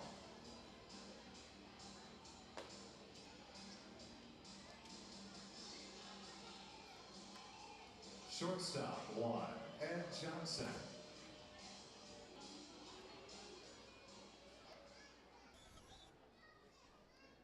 Top half of the 6th, the Y'alls trail 2-1. Need to get going in the hit column. They got 3 hits against Braden Scott, 4-9 with a sub-4 ERA. Need to start attacking him. Ed Johnson, Fuentes, Zeisler. First pitch to Johnson, pops it up out of play. Y'alls have had way too many pop-ups there. They're just getting under all these pitches from Braden Scott. 5 pop-ups, the 2nd time through the order. Everyone should now be seeing him for the 3rd time. Johnson 1 for 2, 0-1. Misses inside. 1-1.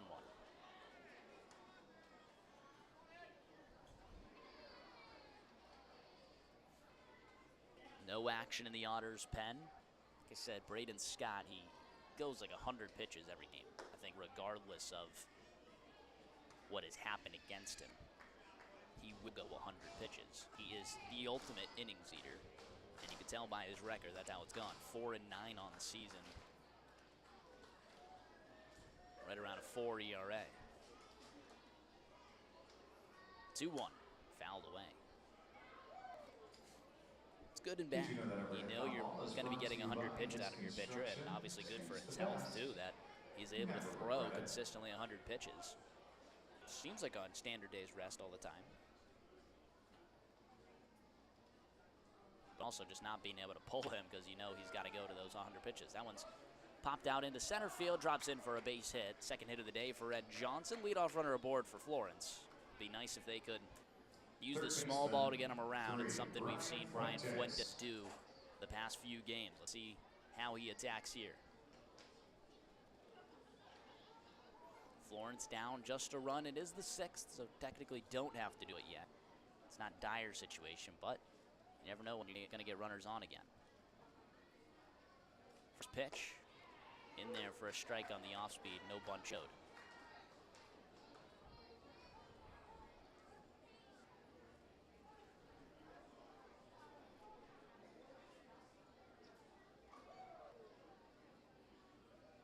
Two-step lead for Ed Johnson. 0-1, misses inside. Johnson, the Y'all's leader in stolen bases.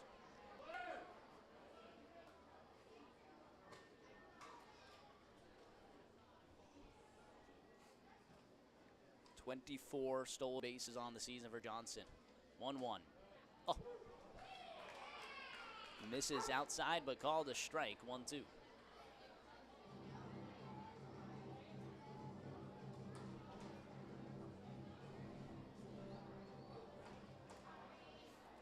Off speeds to Fuentes so far. Finds himself in a 1-2 count. Three-step lead for Johnson at first. Takes off. 1-2 pitch, fouled away. Good jump from Johnson against the lefty Scott.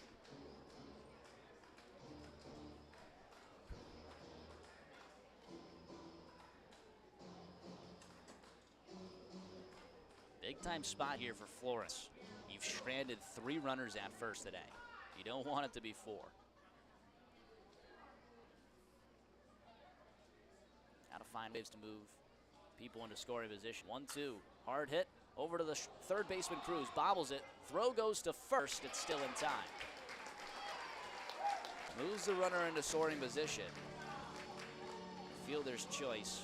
5-3 on the putout. Now you got Hank Zeisler and Zade Richardson trying to bring in Ed Johnson and tie the ball game.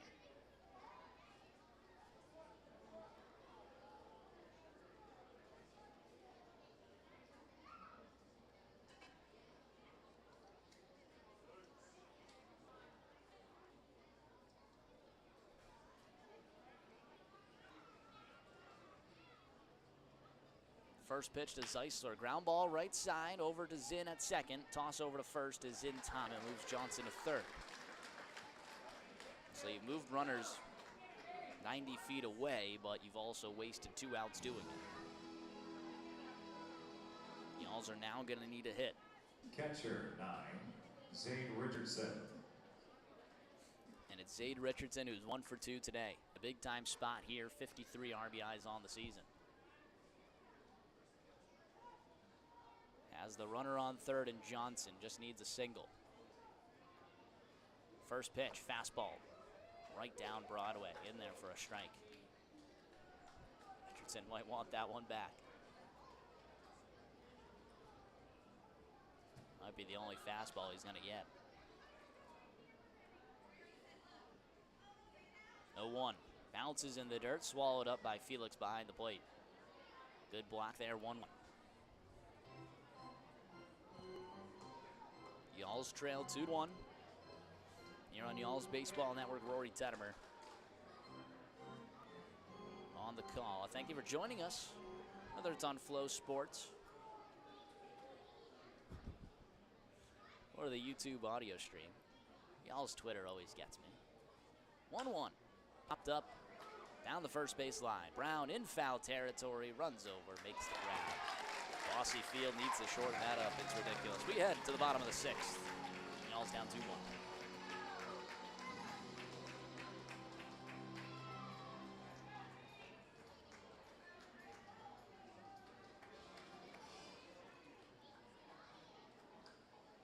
Time for the dance cam. We need everybody to get up and dance because Drake's is your go-to for 24 beers on tap. Brendan Taylor likes the big burgers, and Maddie prefers the freshest sushi in all of Evansville. Visit Maddie and Brandon. They're there all the time at Drake's at 1222 Richland Road or drakescomplay.com. Now let's get to dancing. Series finale this afternoon. Otters have an off day from game action tomorrow, but back at Bossy Field for a Fifth Third $2 Tuesday on, you guessed it, Tuesday. Tickets at EvansvilleOtters.com or call the aforementioned Mary at 812-435-8686. After today, just 6 more home games here at the ballpark. The home finale a week from today, August 25th at 12:35.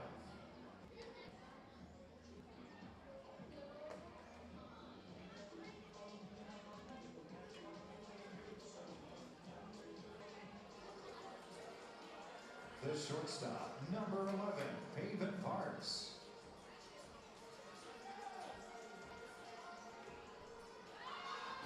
Bottom half of the 6th inning, y'all's down 2-1. Matt Fernandez back out for another inning of work.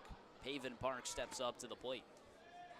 Parks, Bednar, Brown, heart of the order for Evansville.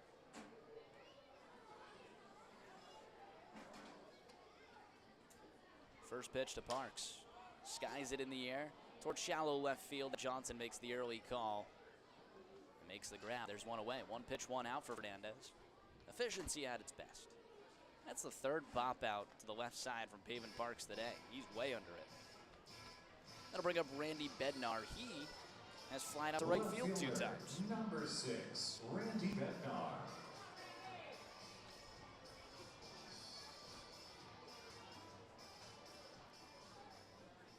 Bednar from the right side. Fernandez standing tall on the mound, first base side of the rubber in the wind-up spot. Glove beneath the belt. The kick, the pitch. Off speed, misses upstairs. Slipped out of his hand. 1-0. Bednar 266 average entering today. 12 home runs on the season. The 1-0. Fastball in there for a strike. The scoreboard here, it shows 2 radar pitches. So it shows 96 and then 85. I really don't know how to read that. 1-1, hit in the air, well hit towards left center field. Thomas Jones and Hrustic going at it. Jones makes the grab in front of the track. There's out number 2, a long fly ball. But counts just the same. Wind is blowing out towards right field, not left field. First baseman, number 8, Logan Brown. Brings up Logan Brown, 0 for 1 with a walk. Brown catcher in the preceding 2 games over at first base today. Taking his sweet time to get into the box. Flat bat pointed towards the backstop. First pitch, misses downstairs.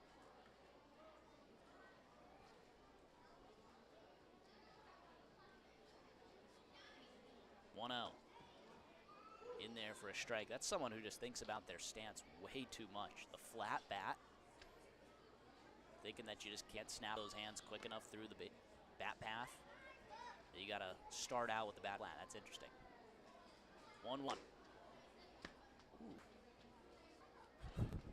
That's in there, but not called. 2-1. Archer Flores Parade have been all over the box today.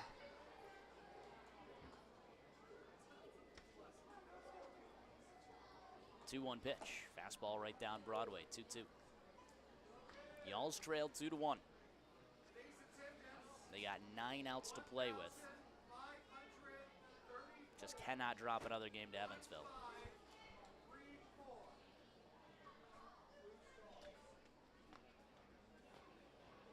It's a 2-2 count.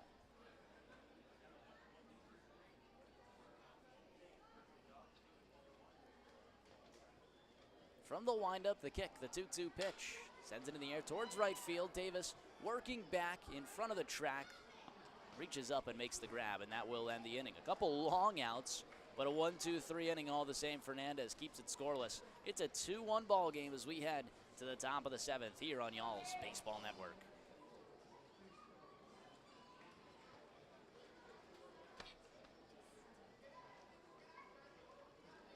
Skip the line or bank from the comfort of your very own home with self-service options at Heritage. Heritage, proud partner of Evansville Otters baseball.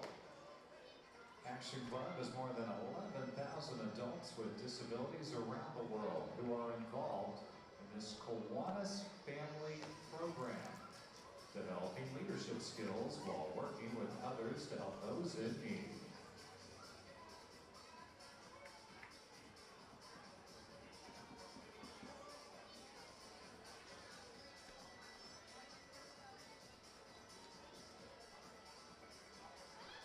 Frontier League scores for you on this Sunday, August 18th. Bottom of the 7th up in Canada. Three Rivers with a 6-4 deficit at home to New Jersey. Joliet and Schaumburg are tied at 1 in the bottom of the 3rd. Bottom of the 4th, Sussex County trails New England 5-2 at home.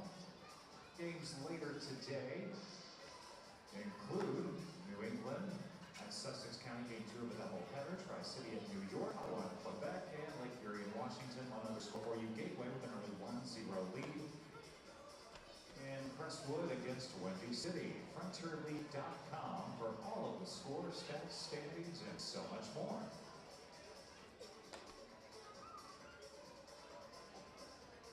Left fielder, 25, Steven Rustich.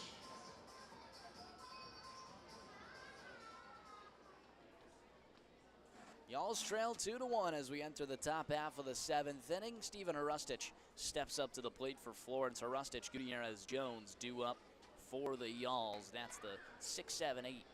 Still against Braden Scott. Working into the 7th inning. First pitch way outside. Talk about Scott as well. He'll force himself through 7 to 8 innings of work just as long as he's not at 100 pitches. That's how he's gone the last 6 starts. He's on to 100 pitches. He's only thrown 4 games where he hasn't tossed 100 pitches in the outing. Across 17 starts, that's pretty impressive. Nothing to show for it, a 4-9 record. 1-1 out to Harustich, who's 0 for 2 today with 2 flyouts to center field. 1-1 pitch, fouled away. Harustich trying to go big fly. 1-2.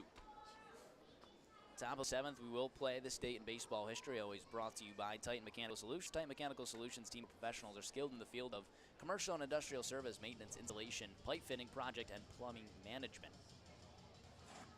It's a 1-2 count to Harustich. So we're going back August 18th on This Date in Baseball History. 1-2. This is upstairs. Let's start in 1906, August 18th, 1906. Willie Keeler is struck out for only the 2nd time in the season. Both times by spitballer Ed Walsh of the White Sox. Just imagine that sentence in the year of 2024. Struck out only for the 2nd time in the season. It's August 18th, so you're deep into the season. And then spitballer, which has now been abolished in Major League Baseball, of the Chicago White Sox, who obviously have had their struggles this season. So just an amazing sentence, but that happened in 1906, August 18th. Willie Keeler struck out for only the 2nd time this season to a spitballer. Here comes the payoff. Misses outside. Leadoff runner aboard for Florence. That'll bring up Sergio Gutierrez. Still batting from the right side, 0 for 2 today. Sergio Gutierrez. Let's go to 1915, August 18th, 1915. The new Braves field opens in Boston, an estimated 46,500. Jam into the park to see the Braves beat the Cards 3-1. 46,500. It's just amazing the capacity of those old stadiums. Something you would see in like a football field maybe. 0-1 on Gutierrez with a big swing and a miss.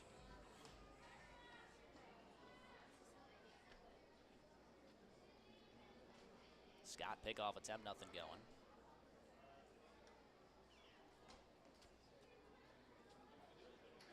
(1943). Let's go to 1956 actually. So August 18th, 1956. Big swing and a miss, top of the zone. Gutierrez struggling at the plate today. Hasn't really had any hard contact yet. Down 0-2. The Reds hit 8 home runs, and the Milwaukee Braves added 2 to set a National League record for 2 clubs in a 9-inning night game. Bob Thurman's 3 home runs and double led the Reds in a 13-4 rout. So the Cincinnati fans at home, this date 1956, your club had 8 home runs. It was 10 in the game between the Braves and the Reds. Foul balls, count stays 0-2. That overhead foul ball is brought to you by Hits Construction. Choose the best, never regret it.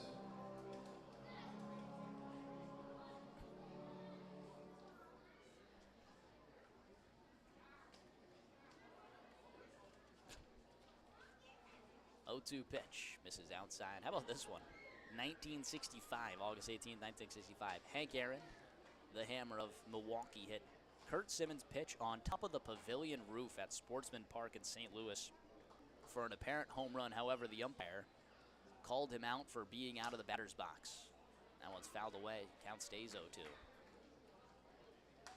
He was out of the batter's box when he connected. Nevertheless, the Braves won the game 6-2. Can you imagine that happened nowadays? Saying he was out of the batter's box, he had to take back a home run.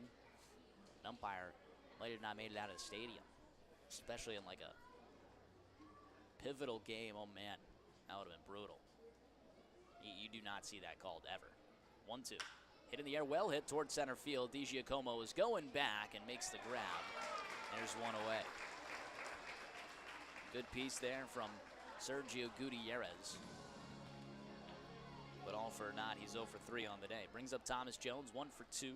He's the only run scored for Florence. 71. Thomas Jones. Y'alls refuse to play small ball here in the innings. You get your leadoff runner aboard. You got Sergio Gutierrez at the plate. I would have bunted Hrustic into scoring position.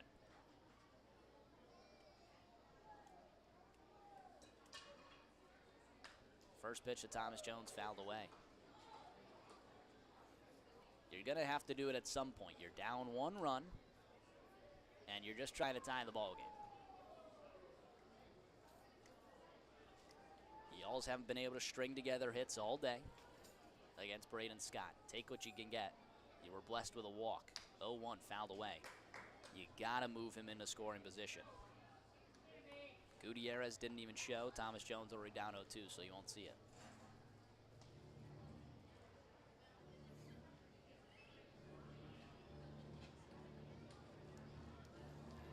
Need Jones to continue his streak of life at the plate. Back-to-back games with hits. Down 0-2. Let's see how he fights off a 2-strike approach. From the stretch, the 0-2. Off speed, punched out down the right field line. Brown's going at it, drops in for a base hit. A squeaker in fair territory. Hrustic paused, is now on his way to third. He was helped out by a Delvin Zinn bobble. Or maybe that's actually Gary Mattis out there. Delvin Zinn went way past it. Second baseman, 5, Justin. Second hit of the day for Thomas Jones. Runners at the corners. Big time spot for Florence. And that was just a squeaker down the line. But it counts all the same. That had 1 bounce in fair territory. The rest of it was foul. That's all that matters, though. Justin Levy at the plate, a sacrifice fly his last time out. Or earlier in the game, last time out, he popped out to second. Jones with a stolen base today. First pitch, misses upstairs on the off speed. Action now in the Evansville pen. A righty warming up. Alex Valdez getting warm in the pen. 6'2" righty out of the Dominican Republic. Here comes the 1-0. Hard hit into center field. In comes DiGiacomo and it drops in front of him for a base hit. Hrustic comes in to score an RBI single from Justin Levy. It's a 2-2 ball game. Second RBI of the day from Justin Levy. In right field, 7, Dalton And Davis. DiGiacomo plays conservative. That bounced a foot in front of him. We've seen some phenomenal defense from DiGiacomo all series, but did not go for the dive, which could have proved costly, but also could have retired Justin Levy. And then who knows what Hrustic would have done. Either way, Braden Scott's night is done.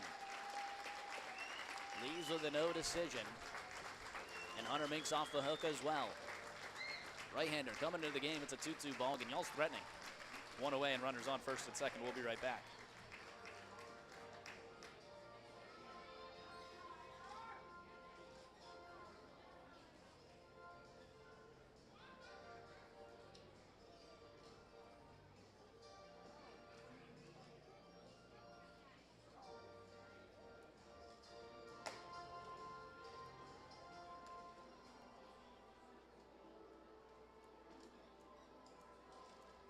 Evansville called the bullpen, 31, Alex Valdez.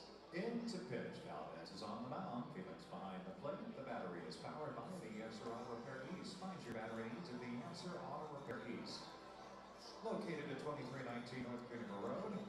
Or give them a call, 812-475-9000. Tell them, Zane from the Otters send you.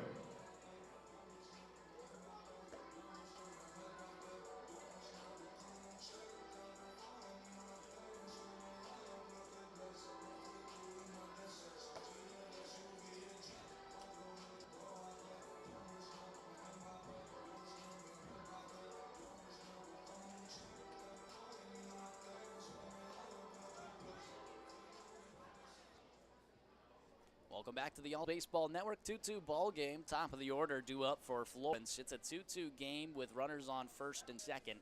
And one away. New pitcher into the game is Alex Valdez in for Braden Scott. Valdez right out of the Dominican Republic. Last played with the Kansas City Monarchs in the American Association. Davis at the plate. First pitch in there for a strike. Braden Scott's is done. 6 1/3 innings pitched. Allows 6 hits. 3 strikeouts and 2 walks. That one's foul tipped into the glove for a strike. 0-2 to Davis. Davis today 0 for 2 with a walk. Braden Scott has allowed 2 runs so far. He's still on the hook for those 2 runners on base. Valdez from the stretch. 0-2 pitch. Set in the air. Over towards first base. Foul territory. Brown makes the grab. No movement on the paths. 2 away. Third pop out. Or second pop out of the day from Dalton Davis over to first base. Shortstop, It's like the Yells' Ed 6th pop Johnson. out today. They're just getting under every pitch. Brings up Ed Johnson. 2 for 3 in a big time spot here. Florence looking to take the lead. They got Jones with wheels on second. Levy's got some good speed too over at first. 0-1 hit in the air. Deep towards left center field. DiGiacomo's going back at the track and makes the grab. A good piece from Johnson, but DiGiacomo covers a lot of ground. All's tied up at 2. We head to the bottom of the 7th. Stretch time at Bosse Field. We'll be right back here on Y'all's Baseball Network. It's time to stand up, stretch, and sing. Here we go. Take me out to the ball game. Take me out to the crowd. Buy me some peanuts and Cracker Jack. I don't care if I never get back, and we'll root for the Otters. If they don't win, it's a shame. For it's 1, 2, 3 strikes, you're out at the old ball game. Nicely done. Let's get some runs.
Second baseman, number 1, Delvin Zinn. Bottom of the 7th, stretch time at Bossy Field, always brought to you by Beacon Orthopedics. Beacon, one of the largest and fastest growing orthopedic practices in the Cincinnati area. No wonder they're the official healthcare provider of the Florence Yalls. Delvin Zinn steps up to the plate. Still Matt Fernandez out on the mound in a 2-2 ball game. First pitch in there for a strike. Zinn, Cruz, Felix. 6, 7, 8 for the Otters. From the windup, the 0-1. Fly down the air towards center field. Jones moving back into his left just a little bit, but makes the grab into the black leather mitt. There's one away. 0 for 3 so far for Delvin Zinn. J.J. Cruz will step up to the plate. He's had himself a good day. 1 for 2. Was retired on a diving play from Ed Johnson, play of the series. Singled and scored his last time out. First pitch misses downstairs. Waiting on decks, the man with the 2-run homer, Justin Felix. Cruz entered with a .333 average. Pops this one in the air down the third baseline. Fuentes in foul territory. Now coming back into fair territory, makes the grab. There's 2 away. To their credit as well, they've also had a lot of pop flies. The catcher. They have 5 pop flies. Pretty amazing. Technically 3 of them are just from Pavement Parks. Brings up Justin Felix. 2-run shot his last time up. Watched it like Jose Batista in the ALDS back in 2015. This guy's hitting 196. Much different scenario. First pitch. Misses downstairs. That was against Hunter Mink. Mink finished 4 1/3, 2 hits, 2 runs, 2 walks, 4 strikeouts. J.J. Cruz in there for a strike. Who was just retired, was one of those new players for Evansville right before their last road trip. Comes from NAIA. With Hope International that won the NAIA College World Series. 1-2 count, fouled away. Fernandez trying to go 1-2-3. He's retired 6 in a row, trying to make it 7. Wind up, 1-2 pitch, fouled away.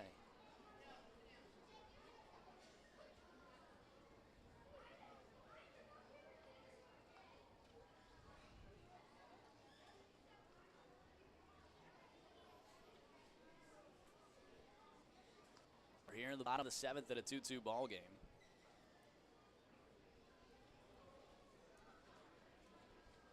From the windup, the 1-2.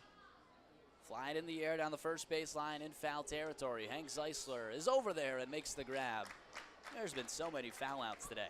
But a 1-2-3 inning from Matt Fernandez. We head to the top of the 8th. 2-2. Yalls coming to the plate, trying to break the tie. We'll be right back here on Yalls Baseball Network. Let's get ready to sumo. These guys are going to attempt to knock each other over. First to do so is the winner.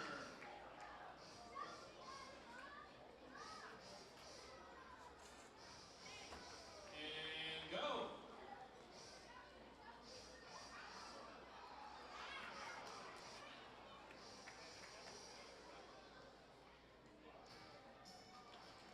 Congratulations. Sumo is brought to you by Velvet Ice Cream. Get your Velvet Ice Cream behind third base and sets. Back to you, Zane. Thank you so much, Lucas. And thanks for joining us. The Dog Days of Summer. One more Dog Days of Summer. A week from today, our season finale here at home at Bossy Field. 12:35 first pitch time, and tickets at EvansvilleOtters.com. 6 games to close out the home schedule beginning Tuesday at 6:35. The Windy Ski Thunderbolts in town.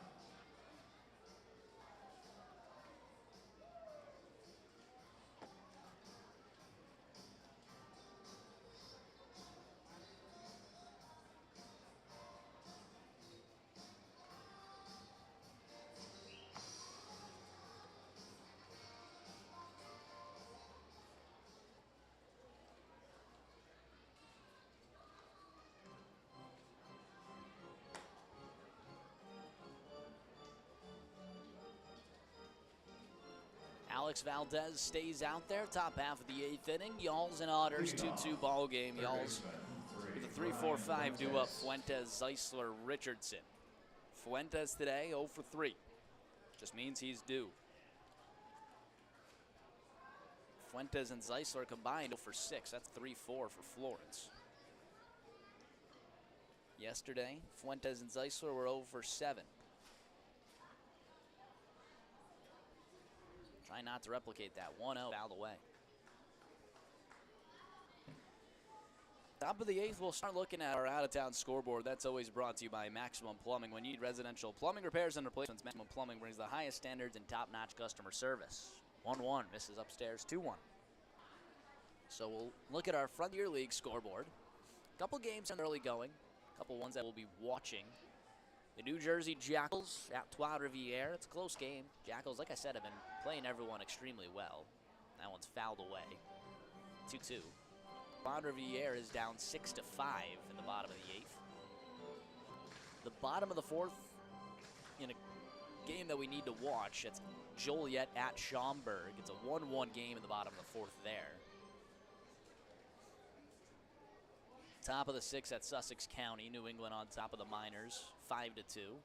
2-2 pitch. Called strike 3. Y'all's down to their final 5 outs. Got to be careful at the plate here. You don't want to go down looking like that. First baseman Zeisler stepping up to the plate. Who's going to ignite this offense? They need someone to do so. They got 6 hits today, but have not been able to piece together hits much. Ground ball, softly hit back to the pitcher. Throw on to first in time. 2 away.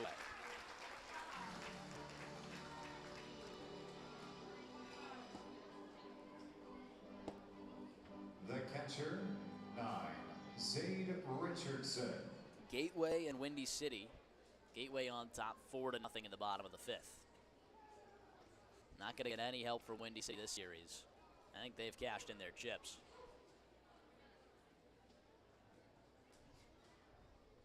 First pitch in there for a strike. Gateway's good, but they're not a team that's going to beat you every single day without even an answer. So Windy City really just faltering right now. Struggling at the plate, 0-1, swing and a miss, 0-2. Is Alex Valdez like this? Valdez, 6 appearances, a 1.35 ERA, is doing very well this season, but played in the affiliated ranks with Arizona and High A. 4-seam, 2-seam, and a slider. Last 2 seasons with the Monarchs. 0-2. Bounces in the dirt. A good friend, Rhonda Trail, is here at Bossing Field today, celebrating her granddaughter's 9th birthday. That being Reagan Trails. On the count of 3, let's wish Reagan a happy birthday. 1, 2, 3. We've now seen McAveen, Bamer, Hughes, Wiltsey, and Roz in this series, and Parks. That one's a ground ball down third baseline, foul. Happy birthday to Reagan. Still see Korbacher and Meyer. Great to have my good friend Rhonda Trail back here at the park. Enjoy the rest of your game.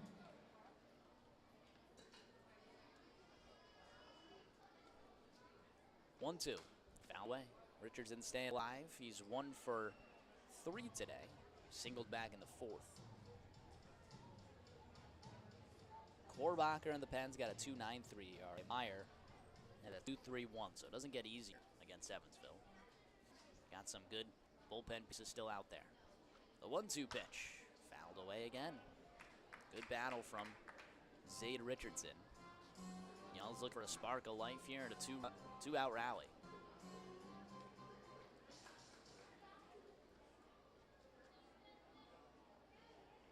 One-two. The kick, the pitch. Hit well in the air towards left field. In comes Bednar and makes the grab in the left center gap. A 1-2-3 inning for Alex Valdez. Florence not going to get it done in the 8th. Looking to keep it that way is Matt Fernandez, or actually Darian Williams coming into the game. Got a new arm out of the pen. 2-2 as we head to the bottom of the 8th. We'll be right back on Y'all's Baseball Network. Time for the Legends Hit, brought to you by AZ Pizza. We need you to cheer on the Bossy Field legends, F.J. Wright, William Henry Harrison, and special guest runner, Evan the Otter. Legends, are you ready? Get set, go! Go 1-7 the Otter holding, Lucas. Is that another smaller otter? Or it's a dog? I beg your pardon, it's a dog.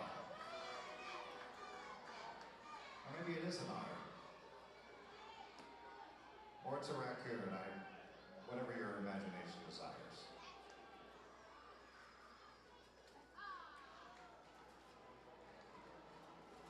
F.J. Wrights with the win.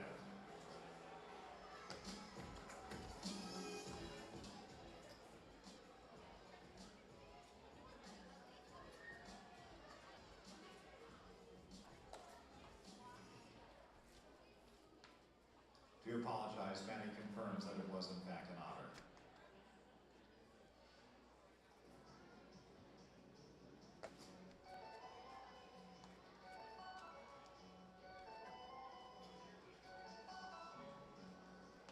Florence called the bullpen. 14, Darian Williams. Into pitch. Williams is on the mound. Richardson behind the plate. It's powered by the Answer Auto Repair East. Find your battery needs at the Answer Auto Repair East. 2319 North Cranberry Road. 812-475-9000. Tell them, same from the Otters, sent you. Leading off, center fielder, number 10. Bottom of the eighth, 2-2 ball game. Giovanni DiGiacomo at the plate. 9-1-2 due up for Evansville. It's Darian Williams out on the mound. 2-2 ball game. D-Will trying to keep it that way. First pitch misses downstairs. DiGiacomo has played small ball all day. Walked. Tried to show bunt his last time around. Ended up striking out looking. 1-0 misses outside 2-0. D-Will has had his ups and downs this season, but as of late he's been rock solid. D-Will ends with a 7-inning scoreless streak. That one's in there for a strike, 2-1. Inning and a third against Windy City. Shutout ball, no walks, 1 strikeout. 2-1. Check swing, misses downstairs. 3-1 count. Do not want to allow the first guy off. It's always important, I think, in an outing. First out. Get him out, and you set yourself for the rest of the outing. But the first guy is oh so important. 3-1, runs upstairs. Now you got to deal with trouble. To your head, Sidewalk Cafe and Bar. Tell you what, the Evansville crew has a sponsor for every single thing that could happen. Designated hitter, number 34, David Minto. A walk, a foul ball, a stolen base, whatever it is. A 2-strike pitch brought to you by Gatorade. They got something for every single baseball event.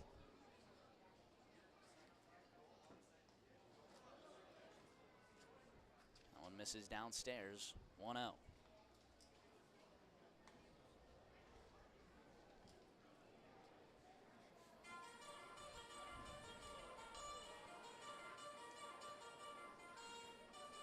D-Will 5 balls to 1 strike so far. First 6 pitches. Against David Mendham at the plate, who's 1 for 3. He's got to go through the heart of the order. 1-0. Ground ball right side. Levy has it in and out of the glove. Shaded up the middle against the lefty. Don't know why. They give an error. E4.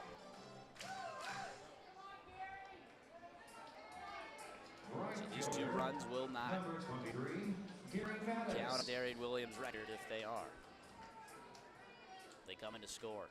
This game has got extremely tough now. Gary Mattis, runners on first and second, nobody out. Misses downstairs.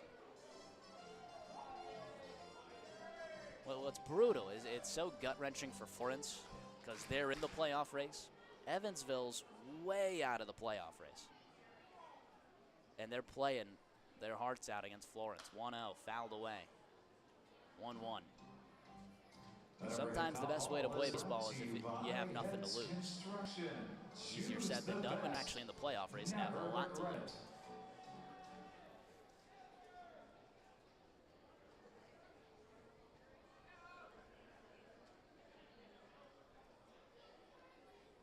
The 1-1. Hard hit into left field. Base hit. Bases loaded.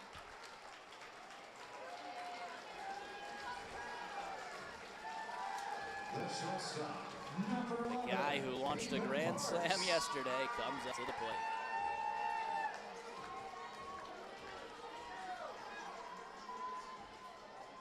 Carl Craigie out to talk to Williams. I can't hear you, Otter fans. Make some noise.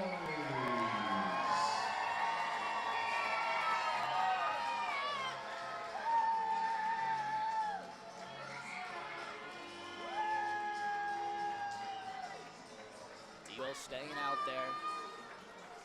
No way out of this.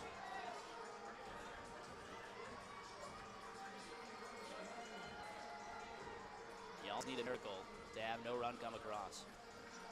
Bases loaded, nobody out. Against the heart of the Evansville Order. Buckle up. First pitch, in there for a strike.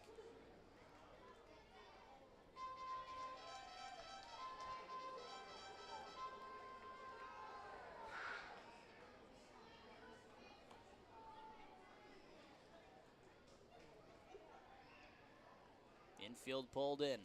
The 0-1 misses downstairs. If you're just joining, welcome to the Nightmare. 2-2, bottom of the 8th. Bases loaded, nobody out. Here on the Y'all's Baseball Network. Y'all's playoff hopes hang in the balance. Who's going to come up clutch? 1-1. Popped up, first base side. Zeisler in foul territory. Makes the grab. Bossy field hurt by their own architecture. Foul ball in any other spot in the Frontier League. In the fishbowl, we got a fair play. 6, Randy Bednar. Field's too old, man. 109 years. The architecture's all over the place. The seats are ran down. There's no technology.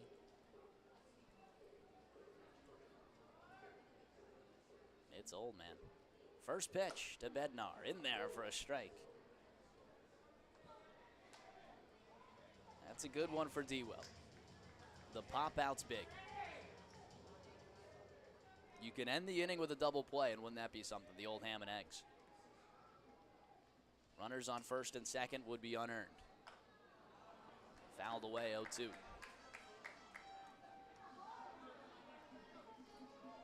Ben Terwilliger is up and ready in the pen, if need be. Michael McAveen warming up in the pen for Evansville. Florence's kryptonite.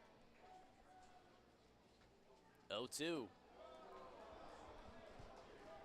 Misses downstairs.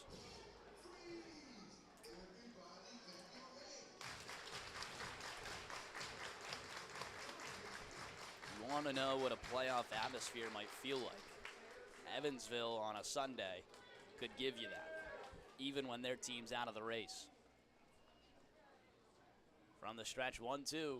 Misses downstairs again. A good block from Richardson. Need him to be a pillow back there.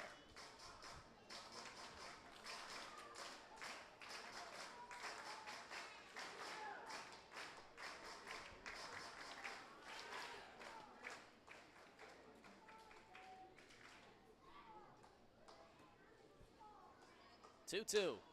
Popped up into right field. In comes Davis. Makes the grab. Tagging from third is DiGiacomo. Throw goes to second. Evansville leads.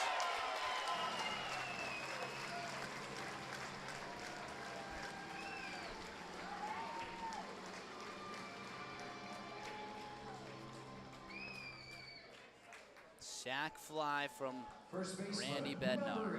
Logan Brown. 2 away. An unearned run. David Menhem over on second. He'll be unearned as well. Plagued by a Levy error. First pitch, hard hit. Makes the play as Zeisler. Flip on to first. Out of the hand of Darian Williams.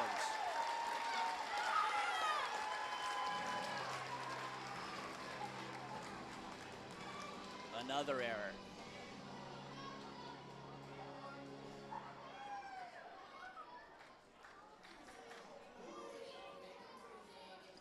Second baseman, Like they have a number 1, replay system, but Delvinson. trying to see on a monitor way far away. They give it an E1. So everything's going to be unearned right now because there's 2 away.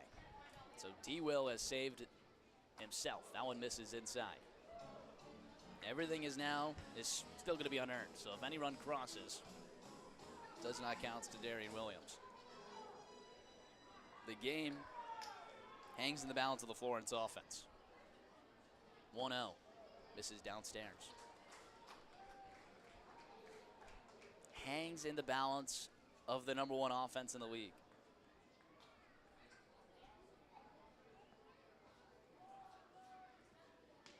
You would hope that they could beat Evansville. Misses downstairs. 3-0 to Delvinson.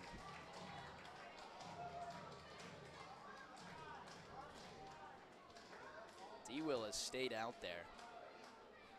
You cannot walk in a run. 3-0, but he does so. Sidewalk, Cafe and Bar. That'll do it for D-Will.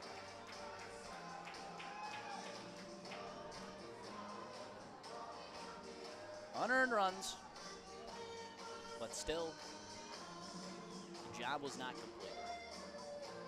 4-2 Evansville. We head to the pen. We'll be right back.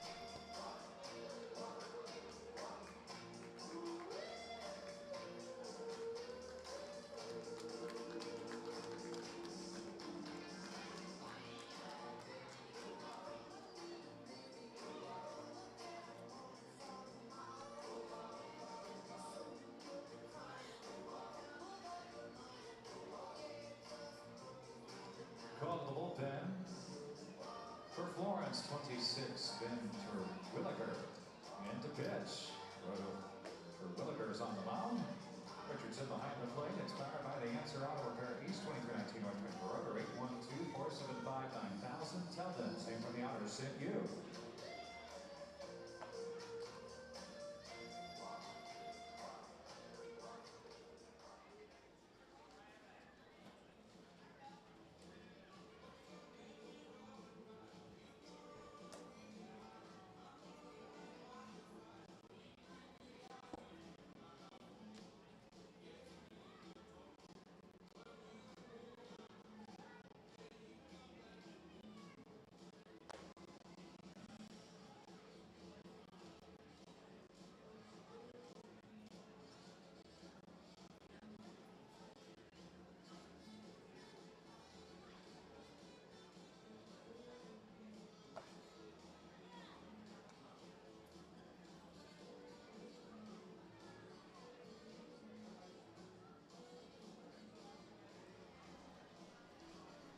Bottom of the 8th, bases loaded, 2 away. Terwilliger, the new pitcher. Darian Williams' night is done. 0.2 innings, 2 runs so far, all unearned. There continue to be unearned.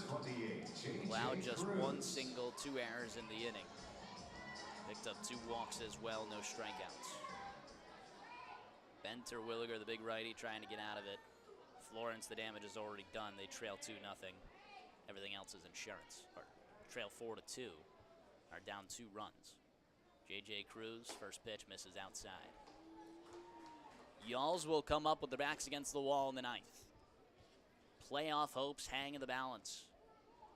Schaumburg, a 2-1 lead over Joliet. They won't be helped out today. 1-0. When the Y'alls need them most, they cannot throw strikes. 2-0 count. 2 walks in the inning for D-Will, including an RBI walk.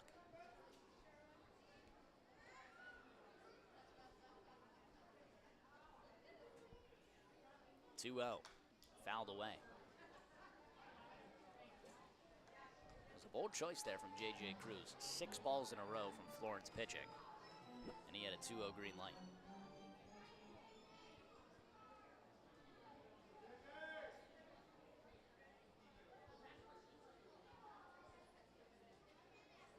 Two-one. Misses downstairs, 3-1.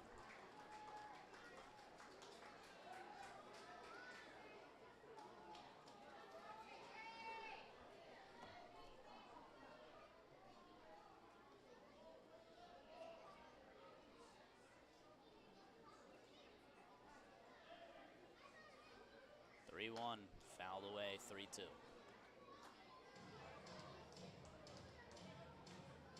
'83 games in.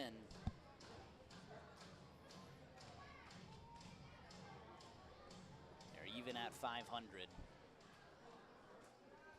Don't want to drop below again, but it's been brutal.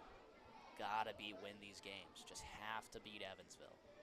3-2, runners take off. It's skied in shallow infield. It's Ed Johnson that makes the grab. We'll see what the offense can do. 2 runs come across and the bases are stranded. Venter Williger escapes the trouble. Top of the 9th coming. We'll be right back. Y'all's Baseball Network.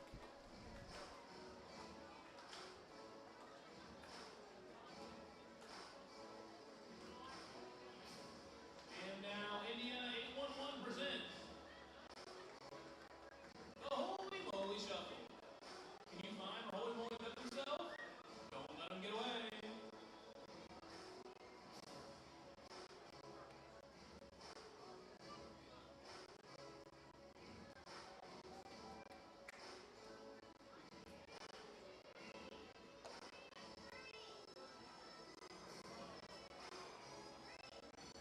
Thanks for playing. The Holy Moly Shuffle is brought to you by Indiana 811, a free service that prevents costly damages to underground utilities. Know what's below. Call 811 or visit 811now.com. At least 2 full working days for everything you product, no matter how big or small.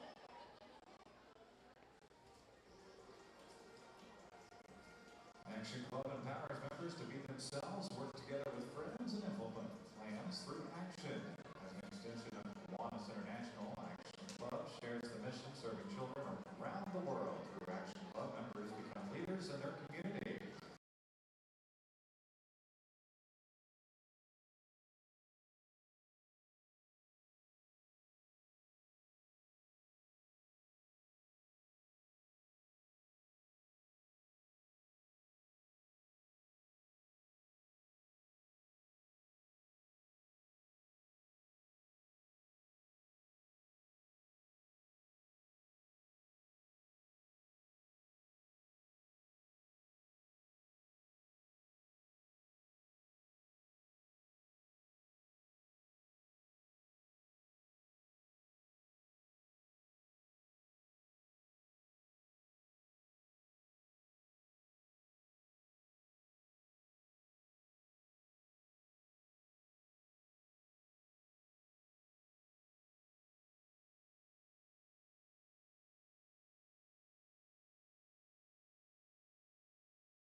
Pitching change for Evansville.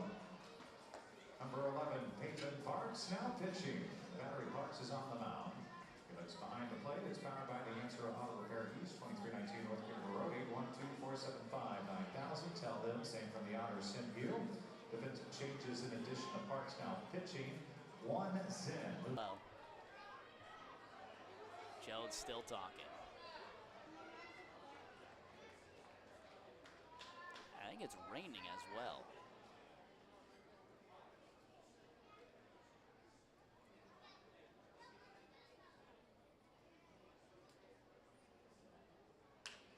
Foul ball. Gutierrez out on second. Y'all's down to their final out.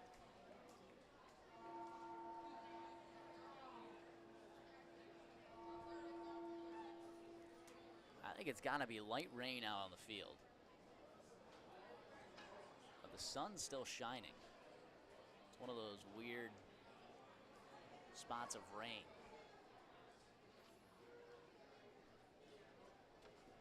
Oh, 1. Well hit into right field. Mattis comes in and makes the catch. Y'all's dropped the series in on their playoff hopes.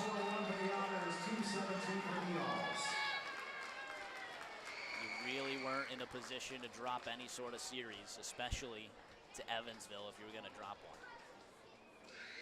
Going to have to be clean the rest of the way, but a tough, tough one today on Sunday.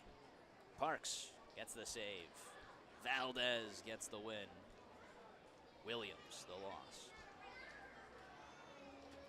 4-2. The Y'all's L. Again, stifled, just stifled at the plate. Basically, 3 hitters today. Ed Johnson with 2 hits. Thomas Jones with 2 hits. Justin Levy at least with 2 RBIs and a 1-for-2 showing.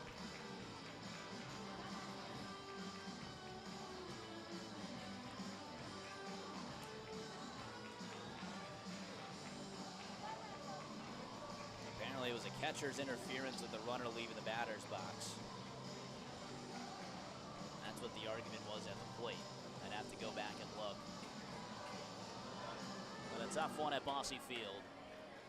A place that might be 109 years old. It simply shouldn't carry on another year. The fishbowl with no technology allowed. Just needs an update at least. Off day Monday, 3-game series against Gateway. Not much else to say.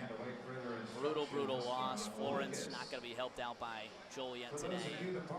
Maybe something from Washington if they could sweep Lake Erie, but you'll have to watch that later. It starts at 5.